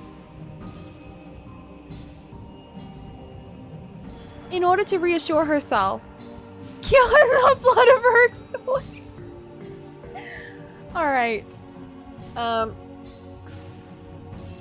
about we save that for after we get back? I'm no longer back! That would be wild, though, that if she actually somehow survived this, and everyone in the kingdom would realize that she hated the idea of marrying her dad so much she faked her own death. I mean, to be honest, I feel like I would throw him under a million buses by this point.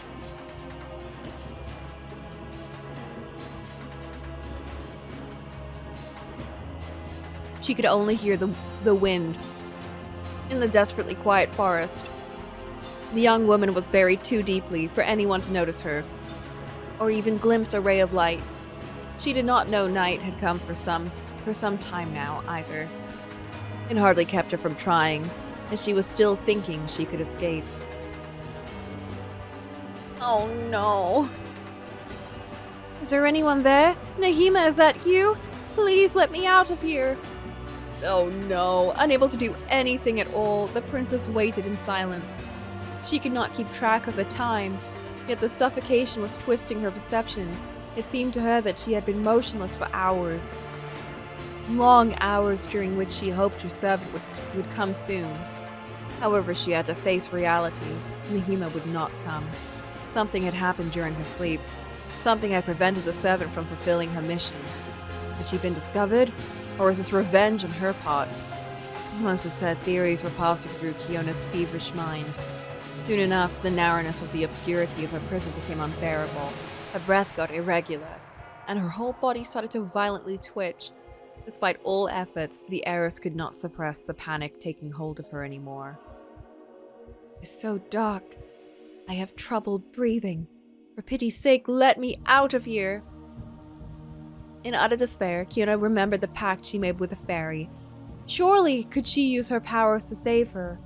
As the princess was readying to summon her godmother in her head, a horrible thought made her doubt. The fairy would only fulfill her wish if she accepted being separated from her most beloved, which meant that, even if she were able to get out alive, Nahima would not remember her. Nahima is dead! She would find herself completely alone and forsaken. Indecisiveness forced her to reconsider.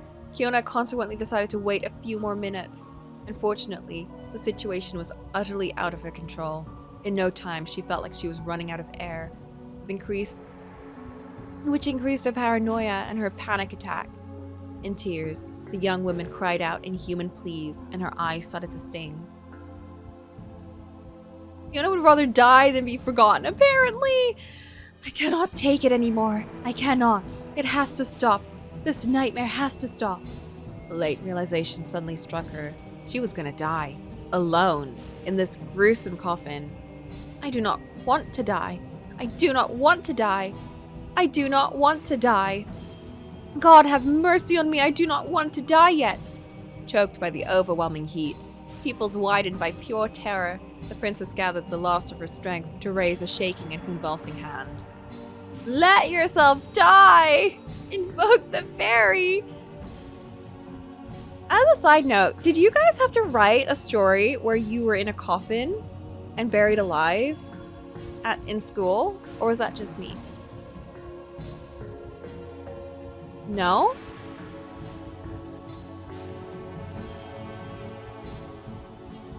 Did you have to do that? I did. I did! Boop had to do it too!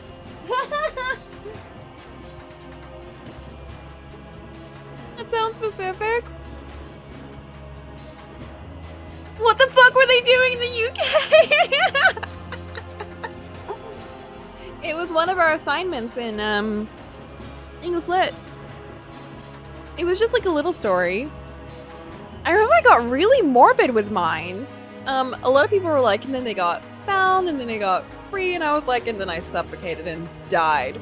And the last feelings I felt was a slow loss of air and blah blah. I don't remember, but it was like really sad. Is this a common thing in the UK? Not really, because Flint didn't have to do it. But yeah. I think I made a very edgy one. I got top marks. Everyone hated it because I made it too sad. I was confused because I was like, what kind of story did you think it would be? No, me too. My English teacher was like, wow. Okay. I remember I made a whole like backstory too, where I was like walking to back from school, and it was nighttime, and I went through an alley, and blah blah. I didn't use ads and all that. I made it very well constructed, actually. I thought it was really good. I was a lot better at writing when I was a teenager than now. And then basically the character got kidnapped, and then they woke up in the coffin. Like that was like them piecing back their memories throughout the story. So the whole story was them piecing things back together by feeling around in the coffin and feeling around what they had around on them and remembering what happened right before they got put in the coffin. And I thought, what a weird story. How do you make that a funny story? I don't know. Someone definitely made it funny. Anyway, I'm gonna invoke the fairy. I do not want to die. She resolved to call her godmother. The fairy's voice echoed inside her head straight away. Yes, my child? Godmother, I beg of you, help me. I am stuck. I do not want to die. Please help me. Calm down. Do not forget we are bound. If that's your wish, I will fulfill it. I only need you to clearly express what you are expecting me to do.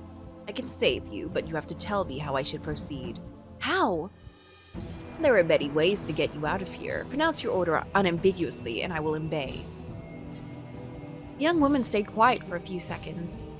Fear was making her delirious, and she could not control her emotions anymore. It was impossible for her to properly focus.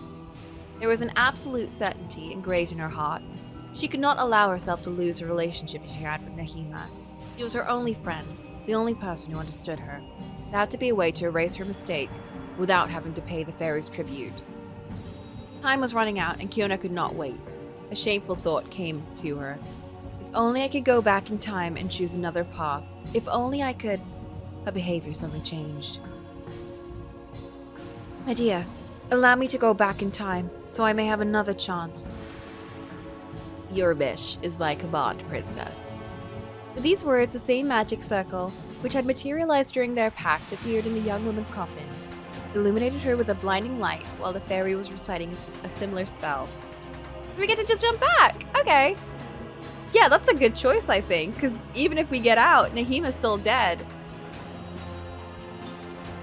As a present-day me, I think I could dark humor together a buried alive story, but in school, it was like, we're gonna make that tragic. How is that ambiguous? Don't worry about it. Don't worry about it. She understood. The magic words echo. Like, I feel like asking to go back in time can lead to so many issues, but that seemed to work. What was she doing? Could the charm truly save her?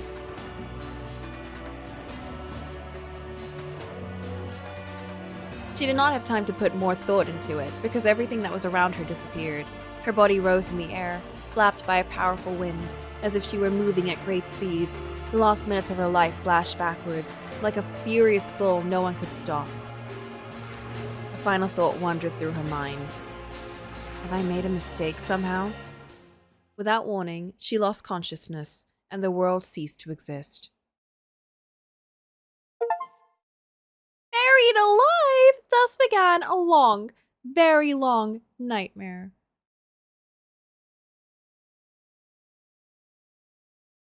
Oh my god. Mine was just a story about a kid getting buried by a bunch of people he thought were his friends. Then the perspective changed to the people who buried him. They all forgot where they buried the kid and had to go to the cops to admit what they did. They never found the buried person! Oh my god. We took very different approaches then. I took an approach of like, it's kind of a safety, a PSA thing of like, don't wander the alleys. Because you could get kidnapped and killed by a stranger who's following you to school. And yours were like a bunch of asshole friends who buried you and forgot. That's so fucked up.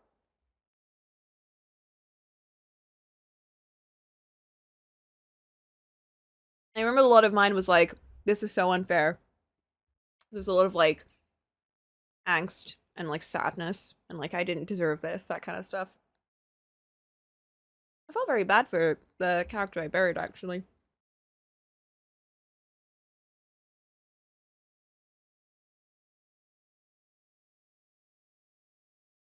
Sorry, I was eating a biscuit. Kiana was drifting unconscious in an ocean of darkness, at the border between life and death. At the instigation of the fairy, the thread of time had rewinded it by itself. The world had reverted to that fateful moment when everything had turned upside down. They can just walk it off! No, wait, I guess they can't. Not lying down. They could, like, walk upwards, I guess. Pretend. Surge of time was about to turn in its own tide. The dam would not hold much longer. Thus opened the invisible doors. A new cycle could begin, a new choice. We did it! The princess brutally regained consciousness on her bed, gasping for air. She had the unpleasant sensation that her vital energy had leapt in a body which had stayed inert for too long. The ill-conceived body of a doll. With bulging eyes, her heart still pounding from the dread, she remained perfectly motionless for a handful of minutes, even more interminable than the last. Memories flowing back to her, feelings too. Fiona remembered with unparalleled precision the progressive asphyxia that had seized her body. Alone in the darkness of her coffin, frantically hitting the walls, screaming, begging in the suffocating silence of the wind. She remembered everything. She remembered her death down to the very last detail. Shocked by the unsettling imagery which had etched itself into her retina, the princess broke down in tears. Her sobs immediately alerted Nahima, who was positioned in the room. "What is happening, princess? What happened to you?" The mere sight of her friend redoubled her tears. She had missed her reassuring face so much in her darkest hours that she did not dare believe in her good luck. Disarmed, the confidant rushed to her side and held her in her arms, consoling her the best she could. "She's alive! We went back in time!" "Princess, it hurts me to see you in such a state. What misfortune could have caused this swift grief? You seem perfectly fine. A bit earlier." I love that they let me go back. This trivial sentence aroused the heiress's suspicion. Still lost between the new reality and her confused memories, she was not quite sure what had happened. "Oh, a bit earlier. I'd gone to see how you were doing, and you were supposed to meet your godmother during the day. You told me she had agreed to help us, but that we absolutely needed to specify how you would be shielded from your father's grip. You seemed in deep meditation, and then you started crying. Have you forgotten already?" "No, of course not." Fiona dried her tears with a blank stare. She had indeed rolled back time, to the night of her pact with the fairy more precisely. Yet one uncertainty remained. Did it mean that her supposed death was only a bad dream, or had she been transported by her grandmother's power at the last moment? She had indeed, whoops. Since she had been aware of magic's existence, it was as if her bearing had become blurred. Noticing her predicament, Nahima gently enticed her by the hand to the dressing table. A nice brush of the hair. "You fell asleep on your bed, did you not? I suppose all threats that loom over you disturbed your sleep and made you have a bad dream." "Is it only a dream? Everything seemed so real." Nahima took a comb and began doing her hair. With a soft voice, she caressed her cheek. "The dream world only follows its own rules, princess. Try to forget those gloomy visions." Yet Kiona could not quite soothe her still throbbing heart. In disarray, she tried to confess everything. "Nahima, in reality, I've already escaped the castle, but things quickly took an unexpected turn. As I promised to a tragic fate, I invoked my godmother. She is the one who saved me with her magical powers. She enabled me to go back in time to this night. I really did die." "Come now, princess. It's impossible to turn the clock, even with the powers of a god. The flow of time cannot be stopped. Well, it did. Besides, even if that were true, should I not remember seeing you flee? It could be the fairy's powers only apply to me. Well, I just think you had a nightmare, and now you're disoriented, which is quite understandable after such a day. Nahima, I saw my own death. I cannot ignore such a warning. Shh. Everything is all right. No matter what you have witnessed, you are no longer there. You are here, inside your castle, with me. You are safe. Fiona submissively obeyed her friend. Nahima. Even though she was still traumatized by the event, nothing good could come out of her panic. Consequently, she tried her hardest to regulate her respiration and restore a semblance of peace. How are you feeling? A lot better. I'm glad to hear that. I remain convinced that this is a sign sent to me. Well, if that's the case, should you not be glad about it? What do you mean? This experience has assuredly been unpleasant, but if this is a glimpse into your future, then you know how to avoid it. You can correct the mistake that led to your ruin.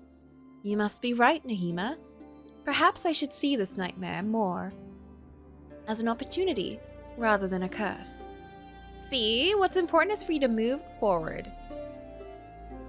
Reassured, the princess recovered her determination and stood up. We just got a little bit of trauma. That's fine. Oh, oops. How did I get that? How do I... Whoa! Let's get out. If the choice she had made last time had led to a disastrous result, she only needed to make another one to erase once and for all the specter of death that was haunting her. Yeah, now she can keep moving forward. Except when she went... Shh, don't worry about it. Let us call my godmother without further delay. Hey, girl! Okay. I'm already here. The two young women flinched upon hearing the fairy's voice, and she had once again appeared without warning.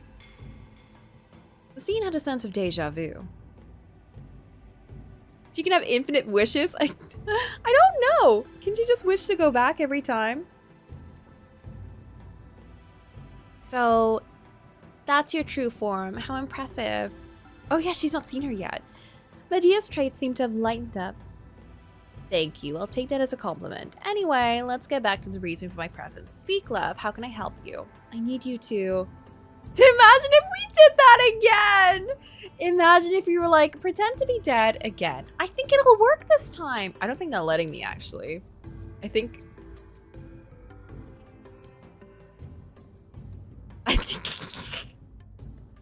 Wait, I'm so curious.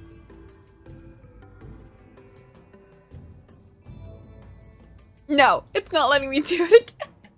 That would have been so funny. Okay, however, we will take a little break from this. One, because we're going to hit an ad break in a second. And two, because Phaeton has redeemed Blood of Hercules. And I think... I know I said we'd read a bit of the fairy tale, but I actually kind of want to do some Blood of Hercules, right? Let's do some Blood of Hercules, guys! Let me move my fan a little bit closer to me, because it is still really, really, really hot.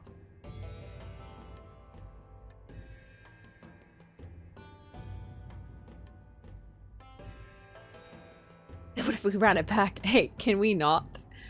We'll just do a page or two. I'd rather go back to Genshin! Oh, you know it's bad. You know it's bad if he wants to go back to Genshin. Boop, we're on chapter 9! So exciting, we're in chapter 9. We've done so well. Genshin is a decent option. Are we all like, let's just have a Genshin break. Instead of Blood of Hercules, it's a Genshin break. Okay. Chapter 9. The Crucible. Wiping away spit, I accidentally made eye contact with another initiate as I followed, open brackets, fell in a forward direction while somehow staying upright, close brackets. The group down the mountain. The boy shuffled toward me, curly gold hair plastered with sweat to his pale skin. We got this. Who is this boy? We got this, he said as he raised his hand toward me. It was bloody from where he'd fallen and cut himself. I tripped and stumbled away to avoid being hit. My palm scraped across sharp rocks as I barely caught myself. There was an uncomfortable pause because he was still holding out his hand for a handshake. I didn't take it. He gave me a strange look. Embarrassed, I jogged faster. Open brackets. Increased from an injured snail's pace to a somewhat healthier snail's pace. Close brackets.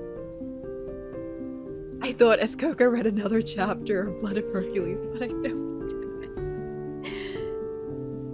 Unfortunately, he fell into step beside me on my left side, hovering in my blind spot. Unease skittered down my spine. Panic pulsed in my chest. I'm Crystal Zeus, he said. Nice to meet you. I grunted and kept my eyes away from him so he'd get the memo. Alexis, right? I've heard about you. I'm also a mutt. He pointed to his corkscrew curls as we descended the mountain and said, and since they think that you were also from the House of Zeus, that would make us like half siblings, I think. He grinned like something was funny. Nothing was humorous these days. People needed to learn to accept the energy of the dark times. Charlie was also halfway around the world, probably worried sick. I already have a brother, I whispered. Well, either way, I'm sure we'll be great friends. Christos patted my back and I jumped, falling over rocks as I staggered, trying to get away. He laughed. I didn't. Cheerful idiot, Nyx hissed. I would have said something in agreement, but I was too busy trying not to die. Time stretched as the sun marched slowly across the sky. A frantic melody played in my head, and I learned something very important. Running downhill was not easier than running uphill. There was no justice in this cruel world. Hours later, calves cramping, chest heaving, I collapsed on all fours at the bottom of the mountain where the group was resting. Christos fell to his knees beside me. Whoa, that sucked. He coughed. I moved away from him. My roster of friends was full. Yes, Nyx took up every spot. She had a big, open brackets, deranged, close brackets, personality. Titus said something derogatory about women belonging on their backs. Stand up! Vorax ordered too soon, and I joined in the chorus of groans. He gestured to the dark blue water behind us. That is River Styx. Do you all see the boat with the man standing on it? A tall, wide-shouldered figure was upright in a thin boat, covered head to toe in the black cloak that signified he was a pot creature. With a long pole in his hand, he looked more shadow than man. That is Charon, the heir to the house of Artemis, and the deadliest chthonic assassin on Earth, Vorax said with a grimace. If you stop swimming, if he catches you, you will die. The fact that he's agreed to be the ferryman of the circuit this year is not good news for the chances of survival. Charon's boat turned in the water towards us. A hair-raising growl echoed, and everyone looked around warily. Where is that sound coming from? Vorax frowned. They called Charon the Hunter for a reason. You don't want to be caught by him. He is more creature than man. An initiate shivered with fear. Open brackets, it was me. Close brackets. Apparently, we didn't look properly terrified because Vorax continued. He's the only Spartan who doesn't have an animal protector. Do you know why? Because all the monstrous creatures are afraid of him. He's one of them. ... But worse. Aaron stared at us from across the River Styx and smiled. Is he looking at me? I discreetly moved to the side, so I hid behind Christos. Vorax grimaced as he continued. Rumor is he has a dungeon in his villa at Lake Como, where he tortures anyone who angers him. Aaron is definitely still looking at me. I blanched and crouched lower. Please don't take me to your dungeon. All right. Vorax shrugged. His ferret crawled onto his shoulder and stood up tall. Everyone get in the water and swim to the academy. He pointed to the very end of the rippling water, where the carved side of the mountain was barely visible. The distance was far.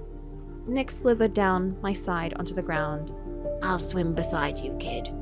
I slumped with relief at the release of her crushing weight and sat down, but didn't have time to enjoy it. Christos once again offered me his bloody cut palm. Sighing, I took it.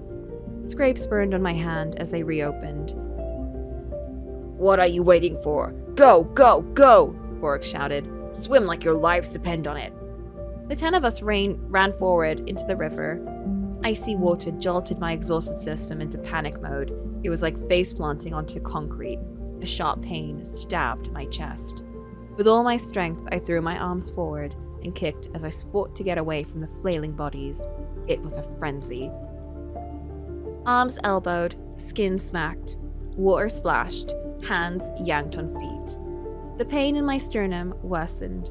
I found some separation, grateful for the long summer days I'd spent swimming in the pond behind the trailer park after the foster parents were removed from my life. As the swim continued, the gratitude died. The panic in my heart became a blinding pain. We were going against the current. On the shore, it had looked like the water traveled lazily in a slow, peaceful motion, but it was anything but. With every stroke, I turned my head to the side and gasped, desperate to fill my deflated lungs with air, but it wasn't enough. I battled the water. When I inhaled as I turned my head to breathe, water filled my nose and I choked. Coughing, I flipped onto my back. Sinuses burning, I desperately sucked in air. A loud splashing sound caught my attention. I leaned my head up to look around. Christos was beside me, treading water, moaning pitifully. Uh-oh. Help! He screamed, foam dripping out of his mouth as he splashed like he was in agony. I'm scared. I'm now attached to Christos, and if Christos gets hurt, I'll be sad. But we're gonna end there. I have no longer been saved by Axe. It's fine. You're saved by the fact that the book had finished that page. I'm so sad. I like Christos. He seems really nice. He's one of the few characters in this book that seems nice, and I think he's gonna die. But oh well. We are back in the game. Let me put the volume back up. And we're ready to flee the skin as a disguise. With the skin as a disguise. He seemed pitiful and nice, and now I'm attached. He's like, hey, I could be like your bro. You know, we're like half siblings, I think. We're so mean to him. Poor Christos. R.I.P. Anyway, let's don the donkey skin.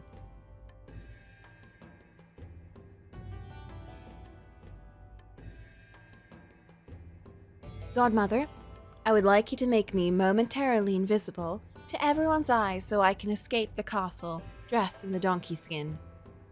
Thus, I would be free to leave without raising suspicion and seek refuge in a neighboring lord. An invisibility spell? That's not a terribly complicated request. Really? In that case, may I ask you something else? I cannot make a promise, but do explain. I will see what I can do. Why does she need the donkey skin if she can just wish to be invisible? I think so she can live a life once she gets out of the palace. So she thinks that if she's dressed up in the donkey skin, she can pretend to be a peasant and, you know, interact with people once she's out. So the invisibility is more just to get out of the palace. And then after that, the donkey skin is to, like, survive outside of the palace. I don't know if a lord would take her in, though. I feel like that would be too dangerous. Why not just wish to have a different appearance? I mean, yeah, that would probably be better. I think she's working on, like, fumes and dreams. Little did we know he was raised by dinosaurs and had terrible fashion sense. No! This is why I wish to protect him even more. He doesn't know. This is why he has an older sister who is trying so hard to push him away. That's not how the fairy tale goes. It's true. Magical plastic surgery? Since I will be disguised as a peasant, I need to bring with me evidence of my social status. No prince would ever accept to receive me solely on the basis of some fine words. That is why I would like to bring my most beautiful clothes along without staining them. Thus I could prove I am indeed a princess. Moreover, the sight of those adornments will surely lift my spirits during my exile, for I am very well aware it will take some time before this plan comes to fruition. Well, is that all you desire? Yes, godmother. Don't we have, like, insignias, or is that only for, like, kings? It probably is for, like, kings and princes and not, like, princesses, but I know that they do have royal insignia rings and stuff that they use for, like, letters. In that case, I have exactly what you need. I can let you have a bottomless chest.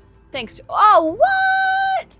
Not the chest of ultimate size. What do they call that again? Inventory, well, something in D&D, right? Wish for the invention of DNA testing. Not the kind of chest I was imagining. Yeah, the bag of holding. That's what I was thinking of. Bag of infinite holding.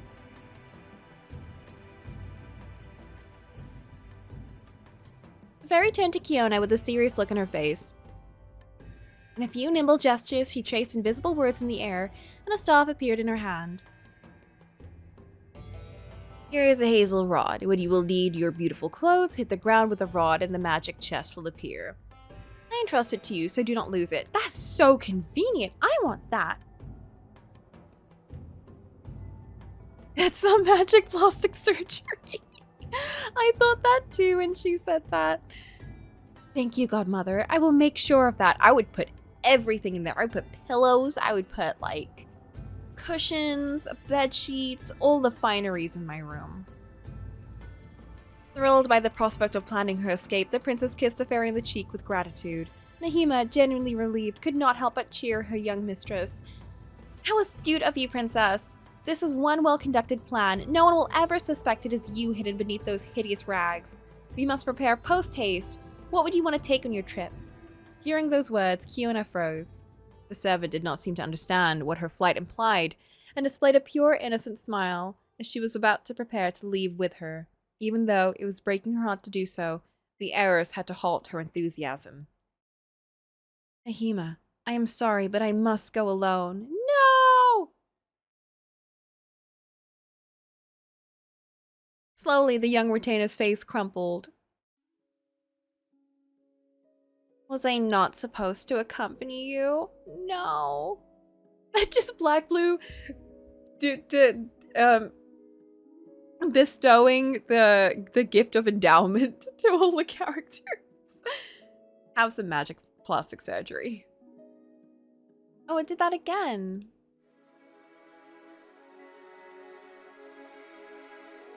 There we go. I would love for us to go together, really, I assure you. As I keep popping up. But think carefully about it. I am fleeing in the middle of the night, disguised as a pauperess. To be sure no one will recognize me. If you, my lady-in-waiting, are by my side, the gods will immediately figure out who I am. The mere fact that you disappear at the same time as me will be the glaring proof that you are my accomplice. That is why I have to escape alone.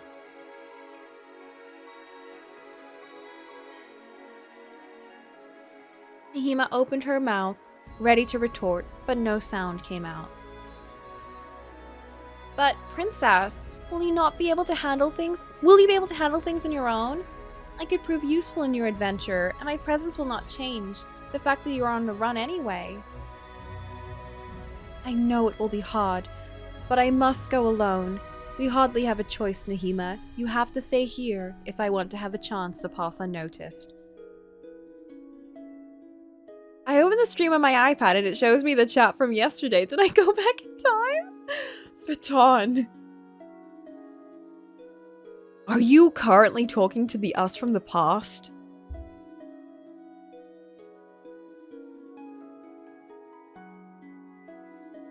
But it cannot be. Why don't we, like, plan a location that we can both meet up at? The servant lowered her eyes again, as if she were looking for arguments. Who gave it on the time magic? Where did your fairy godmother come from? Had she been attentive, Kiona would have noticed that Nahima was actually twisting her fingers, and her voice was shaking, yet she did not see anything, or rather, she chose to stay blind. Are you gonna leave me here after everything we've been through, after all those years of loyalty? Even though I was ready to follow you to the ends of the earth? Why, princess? The young woman was sobbing, her eyes full of tears. The heiress could not help but be moved. Nahima usually kept her emotions buried, only showing a reassuring smile. It was the first time she was seeing a friend like this since the death of her mother. And even back then, she had quickly dried her tears to appear stronger, to show Kiona that she could count on her. Only today did the heiress realize her longtime accomplice was not the infallible girl that she thought she knew. This scene deeply disturbed her, but her decision was taken. She could not allow her servant to foil her plan, even if she was convinced of her good intentions. She had to find a way to console her. Fiona took on a soft tone of voice and tried— Oops!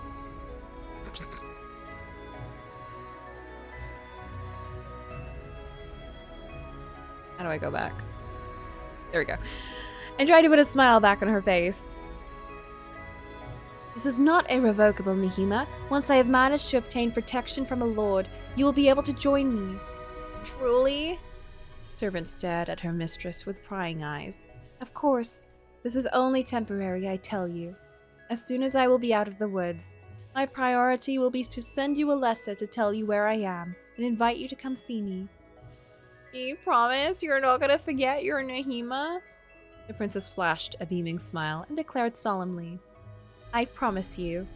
The young Moor immediately stood up straight, back to her usual posture, and cleared her throat. In that case, I, Nahima, give you permission to leave. You have my blessing, princess, but do not keep me waiting for too long. Days will seem long without you. Especially in this palace after she's gone. I feel like Nahima will be the first to get, accosted. Before the impenetrable eyes of the fairy who was observing the scene, the two girls threw themselves into each other's arms. While the servant was delighted by her mistress's display of affection, the princess was already projecting herself before the unknown prince, who was awaiting for her somewhere. The prince she would need to impress. The young Moor stopped the stirring embrace with a comforting face, her thoughts wandering elsewhere, her blood boiling in her veins. Yuri? Maybe. If I played my cards right, maybe. If not, then maybe something horrific. Eager as she grasped the rod and sharply hit the ground, a chest promptly materialized in front of her amazed eyes. Ooh, it's so shiny. Kiona hastened to open her wardrobe in order to gather her most shining dress, as well as her most expensive pieces of jewelry. Smart! Go get those pots and pans and everything from your mother's room while you're at it. Naively, she esteemed that her priority was to go all out to be sure to dazzle the lord she would visit. Therefore, it was certain with that vanity that she was surreptitiously admiring herself in the mirror each time she tried on an outfit or an accessory, before carefully putting it in the chest. Although the dresses granted her by her father were poisoned gifts, eternal reminders of the morbid fate which was threatening her, she could not help but find them to her liking. She could not help but tell herself it would be such a waste to throw them away. In a matter of minutes, the magic chest got filled, and, the night advancing, it appeared to the princess it was high time to leave the palace. Kiona donned the donkey skin with a bit of disgust, then turned to her friend and the fairy. Oh, it doesn't look that bad, to be honest. I must go. Wish me luck. One moment, Angel. I still have to cast a spell. Let me see. Do-do-do-do-do-do-do. Bibbidi-bobbidi-boo. With a gesture as deft as the previous ones, Medea traced some impenetrable symbols while mumbling. A thin veil then covered the princess from head to toe, making her entirely transparent. There you are, invisible. Be discreet nonetheless, for you are not immaterial. You would only need to make contact with a guard to arouse suspicion. From the bottom of my heart, thank you. You couldn't make us immaterial too? One last bit of advice, if I may. It is very dark outside. It would seem wiser to steal a torch before diving into the unknown. Wouldn't that be so obvious, though? Would we be lighting around us, or would that be invisible? I'm not entirely sure why she couldn't leave with Nahima. I think so, too. But I think Nahima would have to, like, change her appearance as well, because if they know that Nahima's out there, they'll probably put two and two together. I just think that we could leave, wait like a couple of weeks, and then Nahima could leave with her, and then... But it's messy. It could be very messy. I just think we should make a meeting place. You can be like, hey.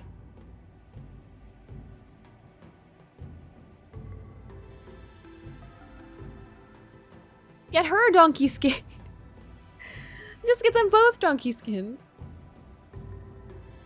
The torch will be momentarily invisible too. Oh, okay. Should you place it under the magic veil, but know that the spell will end as soon as you put a foot outside the palace. I'm deeply grateful for everything you are doing for me. Well, I am your godmother after all. I shall leave at once. I promise my exile will be short, Nahima. Be careful, princess. With those brief farewells, Kiona vanished in the castle's corridors under the defeated look of her servant. Still disappointed and worried, she exclaimed in a sigh, "Will I ever see her again?" The fairy, who had stayed oddly silent during their embrace, tried to comfort her and put a kind hand on her shoulder. There's... Do not cry. I know, I should not, but I have a bad feeling about all this. Like nothing will ever be the same again. You who are so powerful, can you see the future? Could you tell me if everything is going to be all right? The limbo creature was deep in thought for a moment before quietly answering.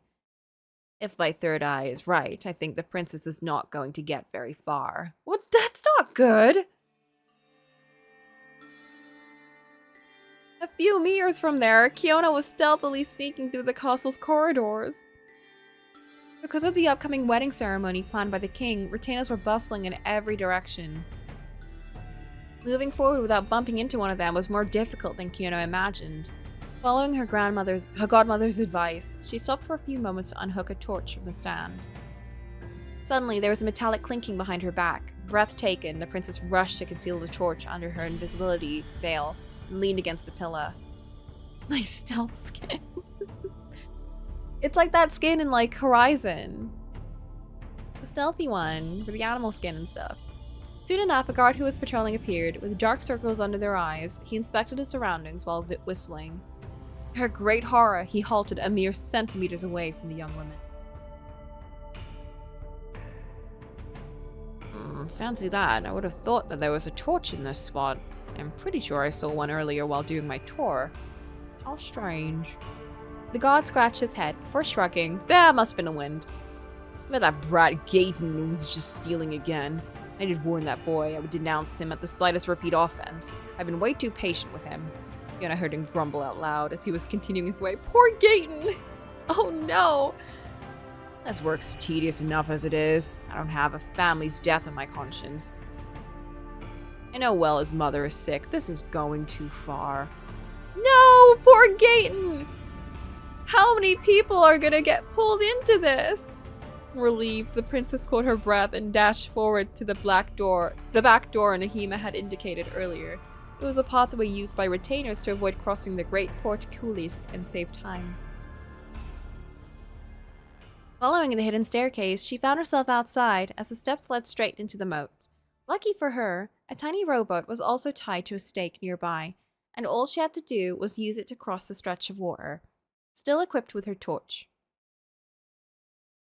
You've created your future arch nemesis. Gaten's gonna come back at the end of the game and be like, I know. You are the cause for all my suffering. The guard ends up like getting executed for the torch getting missing and it being on him, and for it leading back to like the princess getting missing. Gaten finds out and he's like, if only I had just done something. Oh, we have a couple of things in the archives, actually. Let's read those. Whoa! Look at that, our first thing.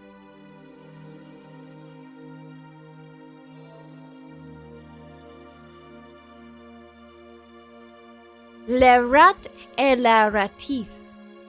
What? In folk tales from High Brittany, 1880, folklorist Paul Sébillot tells a rather unusual variant of Little Red Riding Hood. If the second part is nearly identical to the story we know so well, the tale opens up with the wedding of two rats. Oh, unfortunately, their union comes to a sudden end as, the very next day, the female rat falls into the saucepan while she is preparing a meal and dies. How big is this saucepan? The male rat, who has gone outside to work, waits for her for hours in vain. When he finally goes back home and finds his partner's body, weird things start to happen. An old woman who is passing by sings for him, and all the furnitures in the house suddenly obtain a will of their own, which culminates into a chain reaction that leads a couple to throw away some of their food as a tribute to the female rat. That is when a little girl who happens to be there innocently asks if she can take a pie for her grandmother. You all know what happens next. It starts with a rat. Did you fall into a saucepan? Babe, is you good? You didn't fall in, did you? How big was her saucepan? The rats have no connection to the story. I love that we have this whole story of these rats. But it's an unusual variant of Little Red Riding Hood. It's all the same. The entire story is the exact same as the one that we know. The only difference is these two rats get married and one falls into a saucepan and dies, and then they have a funeral. They have a rat funeral. Goodness. Okay, Donkey Skin 2. When the king asks for his daughter's hand in marriage, she promptly goes to her godmother, who happens to be a fairy, in the hope of avoiding the wedding. The latter suggests that she only pretends to agree in exchange for the most magnificent and luxurious outfit ever made, convinced that he would never be able to succeed. Yet the sovereign has no problem obtaining such a thing. Encouraged by her godmother, the princess then requests a series of magical dresses, one the color of weather, the other the color of the moon, and the last the color of the sun. Vexed to see that the monarch still does not give up, the fairy decides to move things up a gear and advise the young girl to demand the skin of the magical donkey. She is again persuaded that he will refuse since the animal is the source of his wealth. He cannot reasonably get rid of it. Unfortunately, the king has no qualm putting it to death. The princess has to pretend to be inclined to marry him, while drawing up a plan to escape as far as possible. In the prose version, the godmother does have a name. She is called the Lilac Fairy, and she genuinely loses her temper when her ploy keeps failing. It is incidentally quite strange that such a powerful creature could make so many mistakes. That's always a fun thing about Fae. When they, mess up, they get so grumpy. You're like, this could not be my fault. This must be everyone else's. Yeah, it seems like Nahima takes the role of what the godmother does at the beginning before we summon her. Which is interesting. I love the rat story. It's so pointless, but also something that you would completely see someone adding to a story just for fun. You're like, what's the moral of the rat story? I don't know, don't be careful when you're cooking? Camore is a Breton variation of Bluebeard told by Emile Sylvestre in the Breton Her, 1844. Princess Tryphena is suddenly proposed to by the prince of the neighboring country, the fearsome Camore, who threatens to invade her father's land if she ever refuses. Because he is rumored to be a bloodthirsty man with a comprised reputation since his 4 previous wives all met an untimely death, the king refuses to let him have his daughter, and the 2 kingdoms are on the brink of war.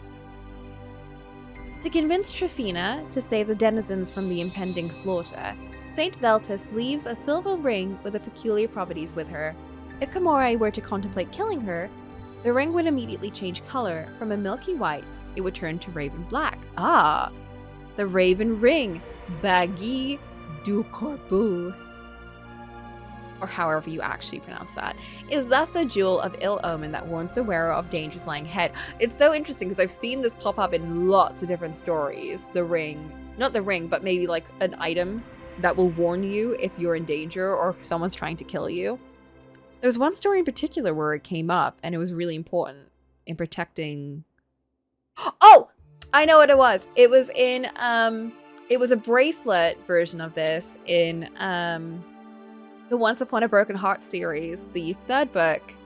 Was it Once Upon a Broken Heart, Ballad of Never After, and A Curse for True Love?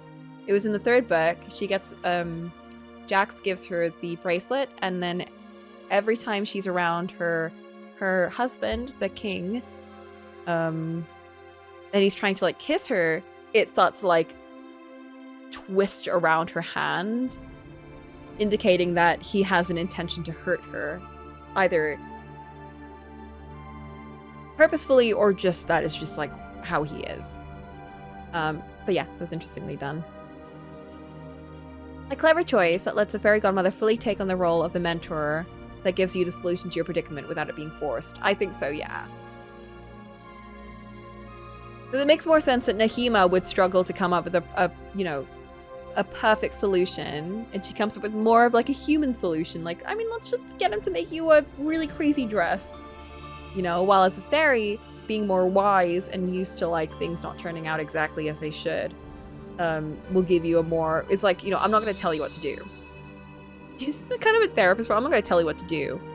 You live with your consequences of your actions, but I will assist you by following what you think is right. The ring that breaks when it absorbs too much of your negative energy tweet? No, what is that? What? That is such a Twitter thing.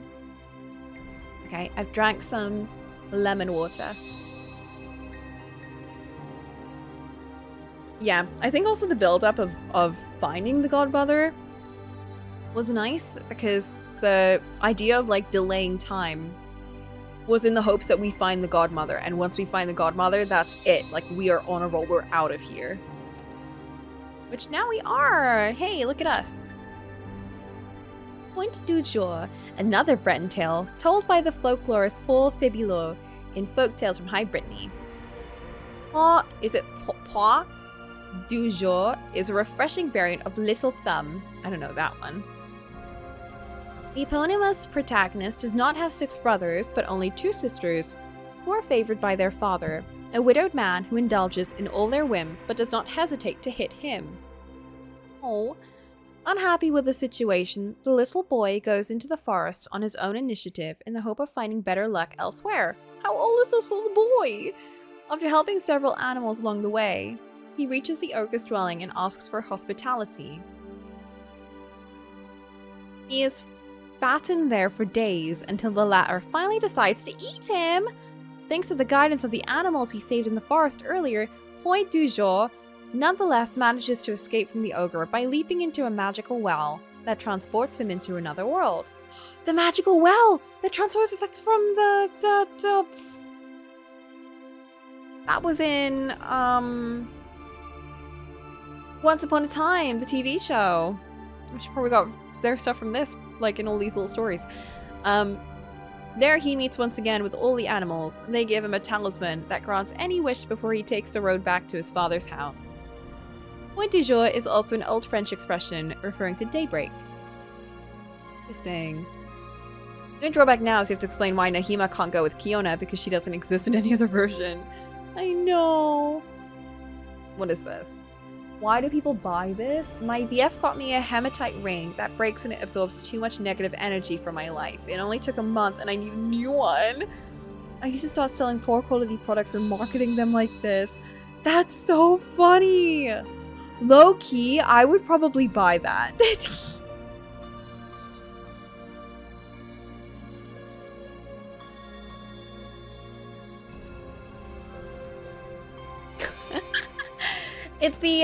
It's like the placebo effect of like, oh wow, my negative energy's gone. This is where my some money is. I've never bought jewelry like that before, if it helps. This is why I shouldn't have Instagram. No, Instagram sells me like really good independent sellers. They don't send me. That's what I would get if I were on TikTok. So thank God I am not on TikTok. Does it? Yeah, a lot of the people that I buy from are like, you know, people running their own like private businesses. Like, you know, they are very trusted. Like they're, you know, people that the cosplayers and people that I follow go to. So I'm like, I doubt they're buying cheap shit. They're good people. I've never bought any jewelry or any like things like that that were badly made, at least so far. I don't want to jinx that. Guys, don't put more bad energy in my life. What are y'all doing? Maybe I should just cut all of y'all out. I'm gonna get one of those rings and it's gonna tell me that all of my negative energy is coming from y'all.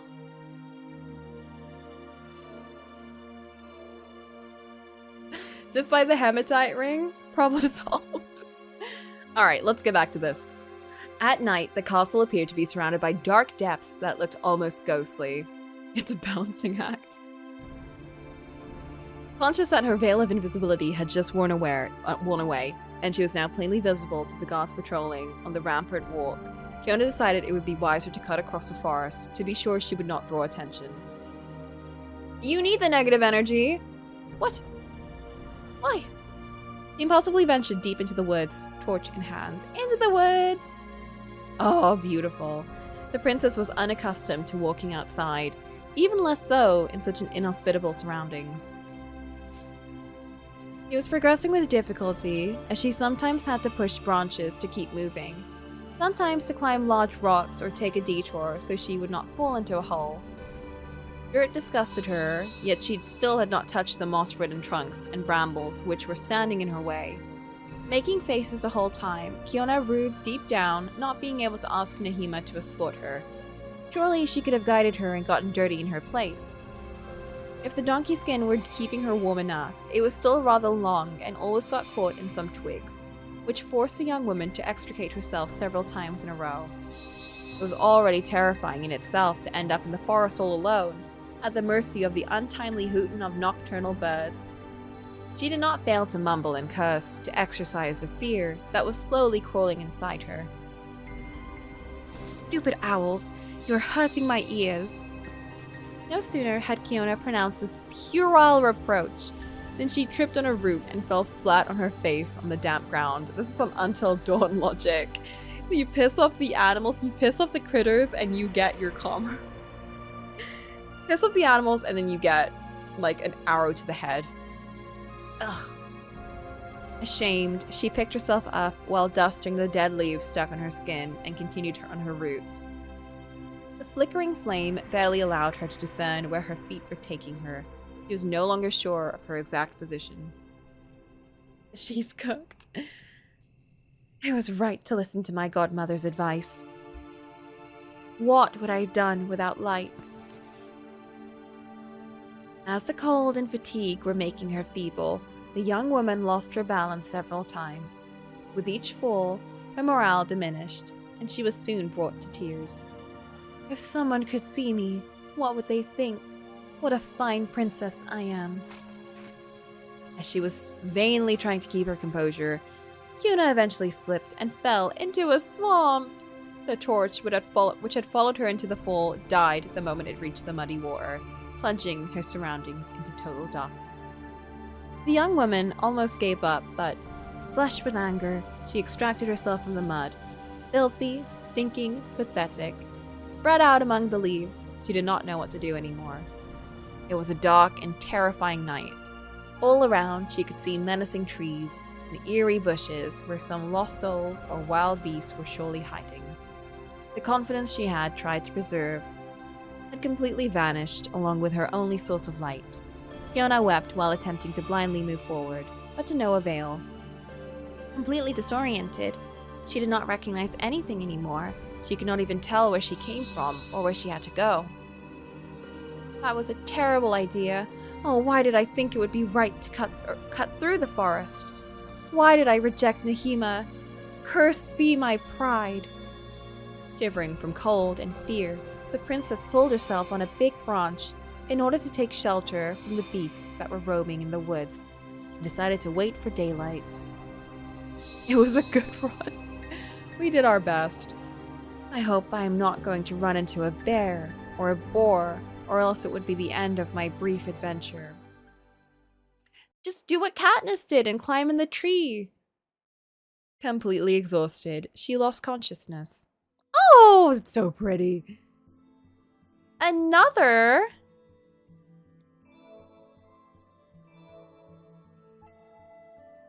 Cenerentola. It is the first European fairy tale collection, The Tale of Tales, or Pentamerone.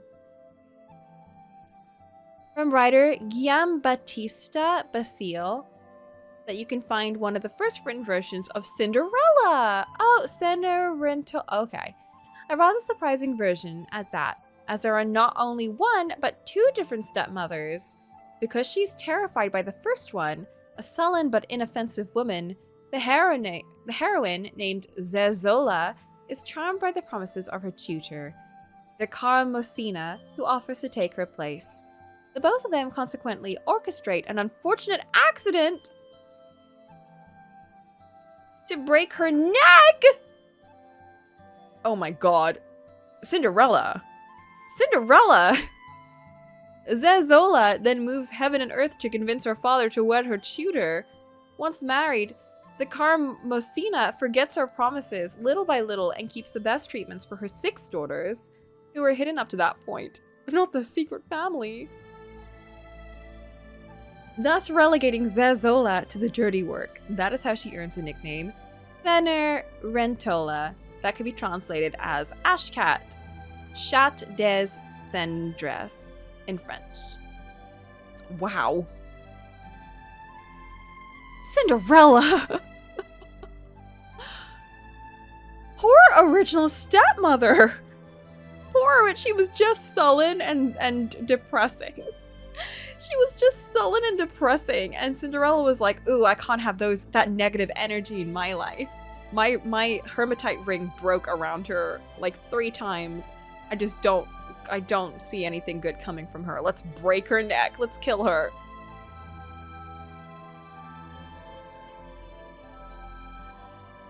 When the young woman opened her eyes, she firstly believed it was just a bad dream before remembering the events of the night. The first rays of dawn restored her courage, and she choked back the tears strangling her throat. After climbing down her perch and brushing off some insects with repugnance, she went further into the woodland maze. She wandered for long hours, not knowing where to go, worn out and desperate.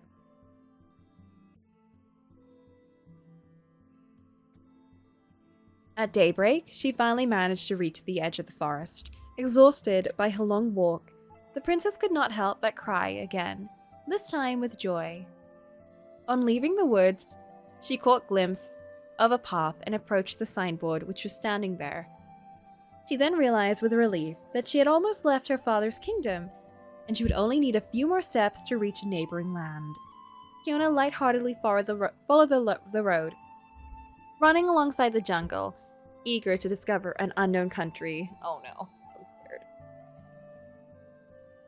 Trotting around, she spotted a pond and wanted to take the opportunity to clean herself up, as she was covered in mud and leaves. While she was sitting down near the water and making herself more presentable, she suddenly heard a rumble. Horses! Panicked, the princess hastily rushed to the forest and kneeled behind a large log so she could watch without being noticed.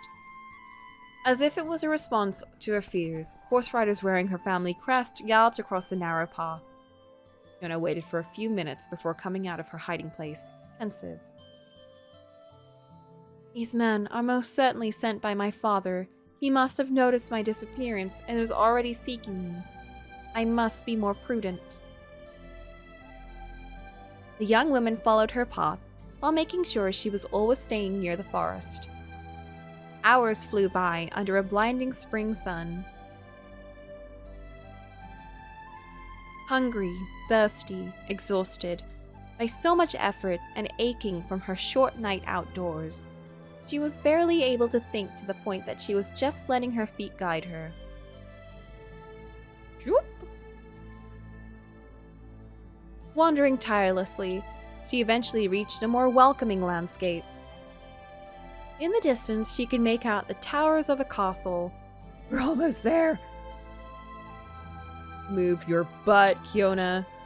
At last, I have succeeded. The local lord. Oh no. All the determination that was maintaining her ability to walk suddenly shattered as she collapsed in the middle of the road.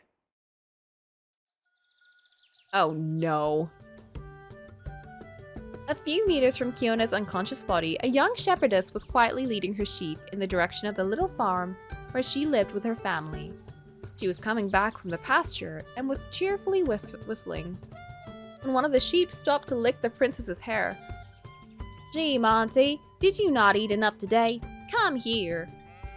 The so-called Monty refused to move an inch and simply bleated, which intrigued the farmer. He came closer and discovered the donkey skin. Her face became distorted with bewilderment. What on earth is this funny creature?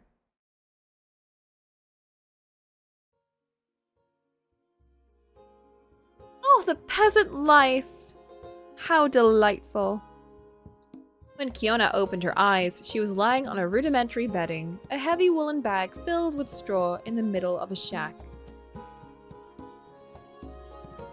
Before she even had time to analyze her new surroundings, the young shepherdess walked in and gave her a mocking look. What? Finally awake? The heiress was not used to be spoken to in such a familiar manner, but she knew perfectly well that nobody should recognize her. So she decided to play along and replied in the same tone, while staying friendly. Where am I? In my house. I found you collapsed on a stone's throw from the farm. I don't know what you were doing there, but carrying you was no easy task. I had to ask Monty for help. Monty? One of our sheep. It carried you to climb the hill. You're a little too heavy for me to carry you on my own. I have to keep some energy for my working day anyway. Oh, I see. Thank you for rescuing me. Don't mention it. I can't just watch fainting people on the road and not do anything. Oh, by the way, I'm Fleur. Nice to meet you, Fleur. The farmer frowned. Despite her young age, she seemed to have quite a strong personality, which disconcerted Kiona. She was too accustomed to living among retainers who behaved nicely around her. You know, the least you could do would be to return the favor and give me your name. Ah. Oh no.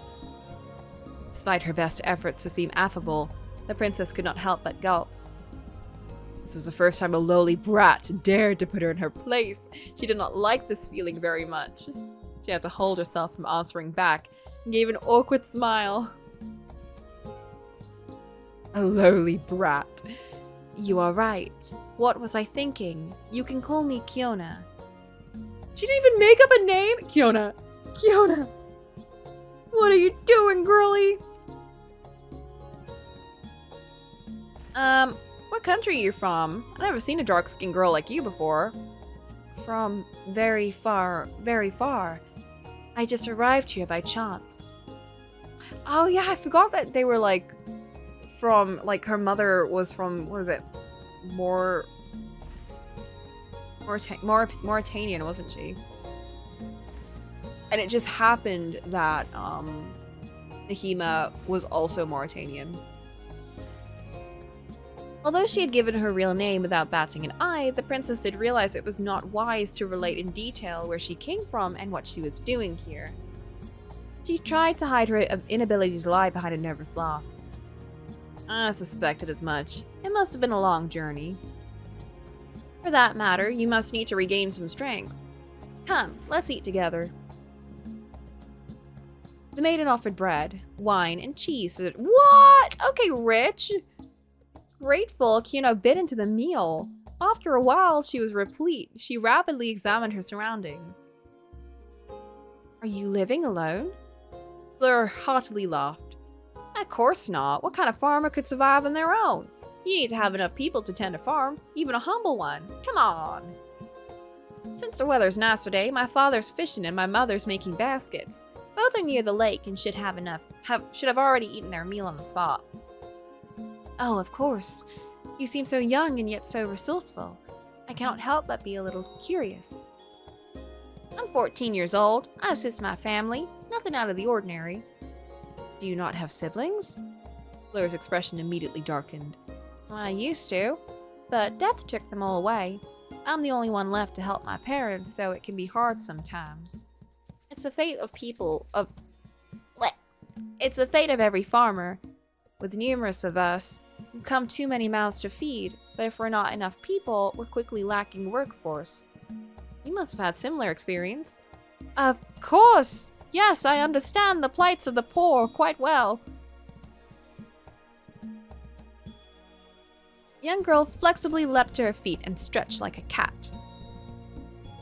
Anyhow, I'm chatting, but now is not the time to be nostalgic. I personally have a lot on my plate. I suppose so. Fleur stared at Kiona, dumbstruck. I was trying to be subtle here. I beg your pardon? I'm gonna get back to work, so you need to leave now. Oh, where to? Mama vigorously scratched her head. She could not believe her ears. Don't you have anywhere to go, or something to do, or someone waiting for you? Kiona fell deep into thought. If truth be told, she'd already reached her first goal by settling in another country. Moreover, so close to the local castle.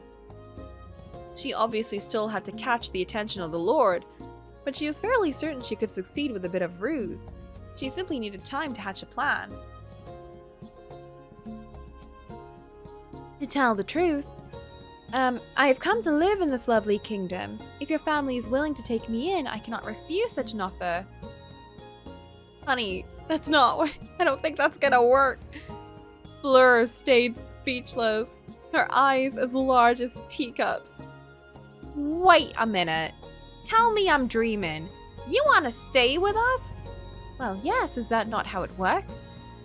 I thought you were offering me to remain in your house for the time being so I could rest. Long enough to regain consciousness and have a snack. This ain't an inn. You're not even a passing traveler. You just told me you want to move in. Is that a problem? Oh boy. The prince's blatant naivety fazed the young girl. She grabbed Kiona by the hand and pulled her away to the outside. He hastily led her through the hills to the lake where the two farmers were peacefully attending to their business. Mother, we have a serious problem. The Anselm family. What's happening, Fleur? I thought you had finished taking care of the stranger. I thought so too, but she doesn't want to go anymore. What do you mean she doesn't want to go? Us, Dad. She says she wants to stay with us. I don't know what to do to make her understand that it's not possible. The two farmers stared at each other, taken aback. Forgive me, young lady. I'm not quite sure I follow. Well, Fleur was offering me hospitality, so I accepted. Maiden let go of the princess's hand at once, horrified. I never said that! Is that true, Fleur? Did you promise to accommodate her? Now that I think about it, you did tell us the other day you would have liked an additional person to deal with chores. I didn't think you'd go as far as making sure of that behind our backs. I wouldn't. I swear I've done nothing like that. She's the one who misunderstood. Really? Could there be a misunderstanding? I've heard many good things about farmers' hospitality. I thought that someone in need like me was sure to be fed and housed by a benevolent family until I set off again. You said you wanted to settle here! Indeed. I would love to stay in this lovely country. Well, in that case, you're never gonna leave. Sweet Jesus, I don't know what you promised her, Fleur, but now you have to keep your word. Guys! She didn't promise her anything! Poor Fleur. She's 14. She doesn't know what's going on. But, well, it's rather embarrassing, but if our daughter committed to welcoming you, we have no choice but to comply. Thank you very much. However, it's not unconditional, young lady. We need manpower around here. You better help running the farm if you want bed and board. No problem. Oh, Kiona. Oh, Kiona. Father, I don't know if she gets it. How troublesome. What is your name, lady? Kiona? Well, Kiona, I'm old Anselm. There's my wife, Hagui. We agree to welcome you if you prove yourself useful. Even though the princess looked grubby to them with her dreadful donkey skin, they hardly took umbrage, hoping that she would be house-proud enough to help them out. Oh my god. But Kiona had obviously committed to helping without being fully aware of what farm life was like, which would not fail to play tricks on her later on.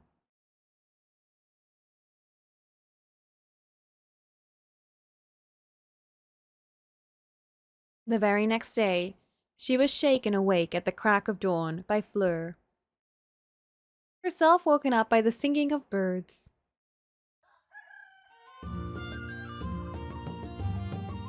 Come on, rise and shine! So soon? It cannot be, I barely got to bed. You must be kidding. The day starts early, we have a lot to do. I am going to stay in bed a little longer. Have a nice day, Fleur. The young farmer sighed and shook her even more. Get out of this bed, and you slacker. We're not lodging you to look after the pillows. Dare I remind you?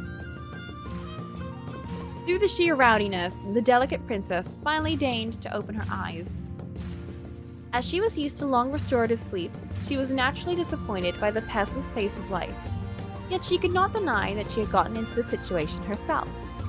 Willy-nilly, she stretched out. Willy-nilly.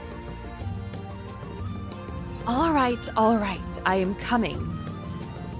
After a lightning wash-up sternly supervised by the young farmer, Kiona combed her hair, slipped her skin on, and followed her host.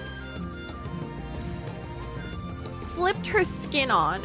Is Fleur not going to question the fact that she has to have her donkey skin on at all times? Alright, listen very carefully. My parents went to see to the fields, and they entrusted me with the difficult task of taking care of you. Gosh, as you are, I'm not even sure I'll be able to give you the slightest task. I will behave with exemplary obedience. You can trust me. Okay, but will you be able to follow my instructions? And do you have any experience at all? I bet my life from the fact that I'll have to explain everything to you. I'm willing to learn. Stunned in front of such self-assurance, Fleur loudly sighed while scratching her head. Listen, let's just start with the basics. Allow me to see what you can really do. Let's feed the animals for starters. The animals? Well, yeah, the animals. You don't possibly believe a farm could go without them, do you? Like lions and bears, do you need them? Do you need them?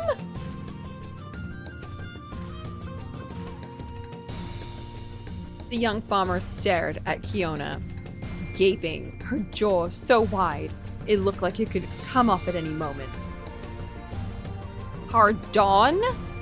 The princess goggled at her, not understanding her reaction. You were evoking animals. Therefore, I was simply trying to figure out what kind you owned. I've heard people say the ferocious beasts were occasionally tamed by men, and I thought that you might be experienced animal trainers.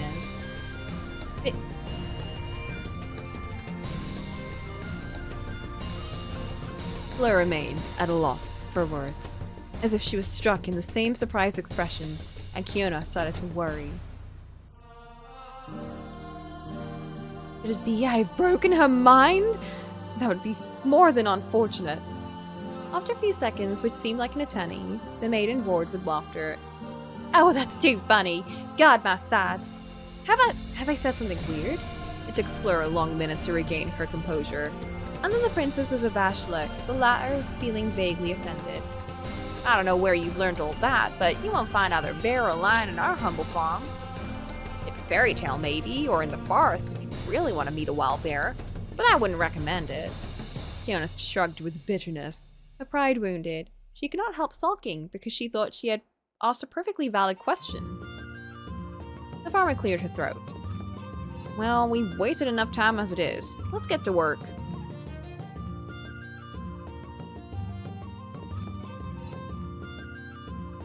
Not questioning anything, the princess grasped the wooden buckets that the young girl was holding out to her and followed her to the well, located a few steps away from the farm on one of the hills. With an expert hand, Fleur hung one of the buckets and slowly let it down to the bottom of the well with a rope. Fiona observed the scene, very impressed. First step, getting the water to the cattle. You and I are going to fill up all the buckets we brought and carry them back to the farm. Princess thought that task was relatively easy, but she'd neglected one little detail that reality did not fail to remind her of. Indeed, when Fleur pulled her 2 buckets up, one after the other, she saw her tug with all her strength, breathless but victorious. The farmer tied one of Fiona's buckets and gave her the rope. Alright, your turn. The young Moor managed to fill the bucket without a hitch, but she promptly learned the mistake the hard way when she had to pull it up. God, this is so heavy! Haha, you're gonna develop some muscle after that, believe me. Fleur was boasting, all too happy to prove the impudent foreigner that her daily activity was worthy of respect. But she did not particularly take pleasure in testing her comrade and quickly cheered her on as best as she could. Come on, Kiona, you're almost there. Don't let go. Easier said than done. Focus on your goal. I am trying.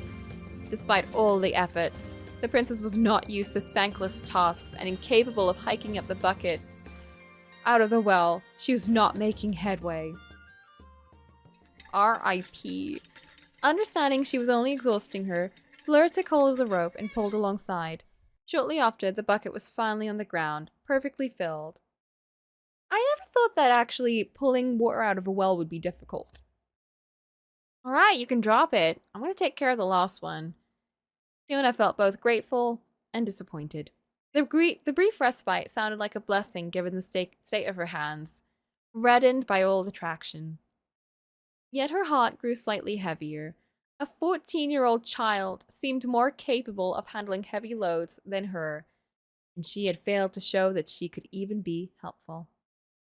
A bucket full of water is pretty heavy. You have to pull it decently far distance to get against the weight of gravity. That's true. I never really thought that it would be that tricky, though. Oh, well.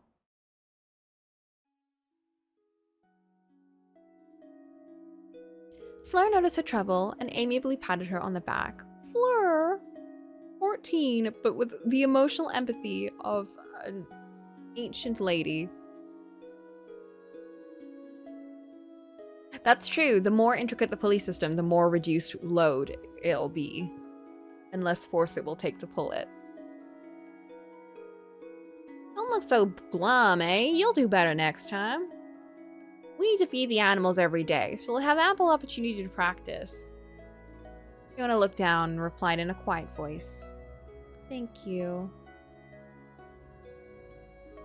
Alright, let's go now. Before anything else, don't spill the bucket on your way or you'll have to start over. If you have trouble, take a short break, but don't waste the water. Very well, Fleur. The farmer hauled her 2 buckets by force of arms alone. The princess mimicked her as best she could, but got instantly admonished. Not like that, you're gonna hurt your back. Come on, you should never carry heavy loads without bending your knees. Oh no, she got a squat. Willy-nilly, Fiona hurried to obey and followed her. And with that, I'm gonna actually stop for today. Only because I am getting kind of sleepy and I've got work tomorrow, so I'm gonna end early. And I think next week, Saturday, we'll just do like a big long session, since we'll go back to the just Saturday streams. Otherwise, Ollie will yell at me because he wants me to play Resident Evil on Sundays. It'll be Saturday or Sunday. I don't know which day we're going to end up doing it. So whichever day we do this, I will do the other day as Resident Evil. And whichever day I do that will be... It'll kind of, yeah. Gotta gear up for spooky October. I know. I do have a lot of games planned, actually. So we'll see. We'll see about October. Oh, I'm scared. I'm gonna get him to I played the Lost Fears of Fathom game on stream, but I didn't save the VOD. But Ollie was not there for that, so I was thinking it'd be fun to have him play that. And I can just be there as moral support. That one was terrifying. That one was, yeah. That was the one where you go on a trip with your friends and you book an Airbnb. I'm like, oh, that one is very relevant for what's coming up from me soon. The Airbnbs are not cursed. But yeah, thank you guys for joining and hanging out during this lovely experience. That's such a beautiful background. Oh my god. Anyway, stream was fun. Thank you for today. Thank you for joining. And I hope everyone had a good time despite the crazy turns of the story. I really love it. I think it's just really fun. It's a really fun story. And I also just like the little nods to all the other fairy tales. I'm learning a lot, especially the Cinderella story. What the fuck? Cinderella, my girlie. Womp womp womp. Bye, Boop. You were very helpful today. At least a 2 out of 10. I know. I love a little weekend. It's very reminiscent of when we used to play Fata Morgana for 2 days every week, and then I get really stressed out and I have to take a big break. Oh, good times. Good times. All right, good night.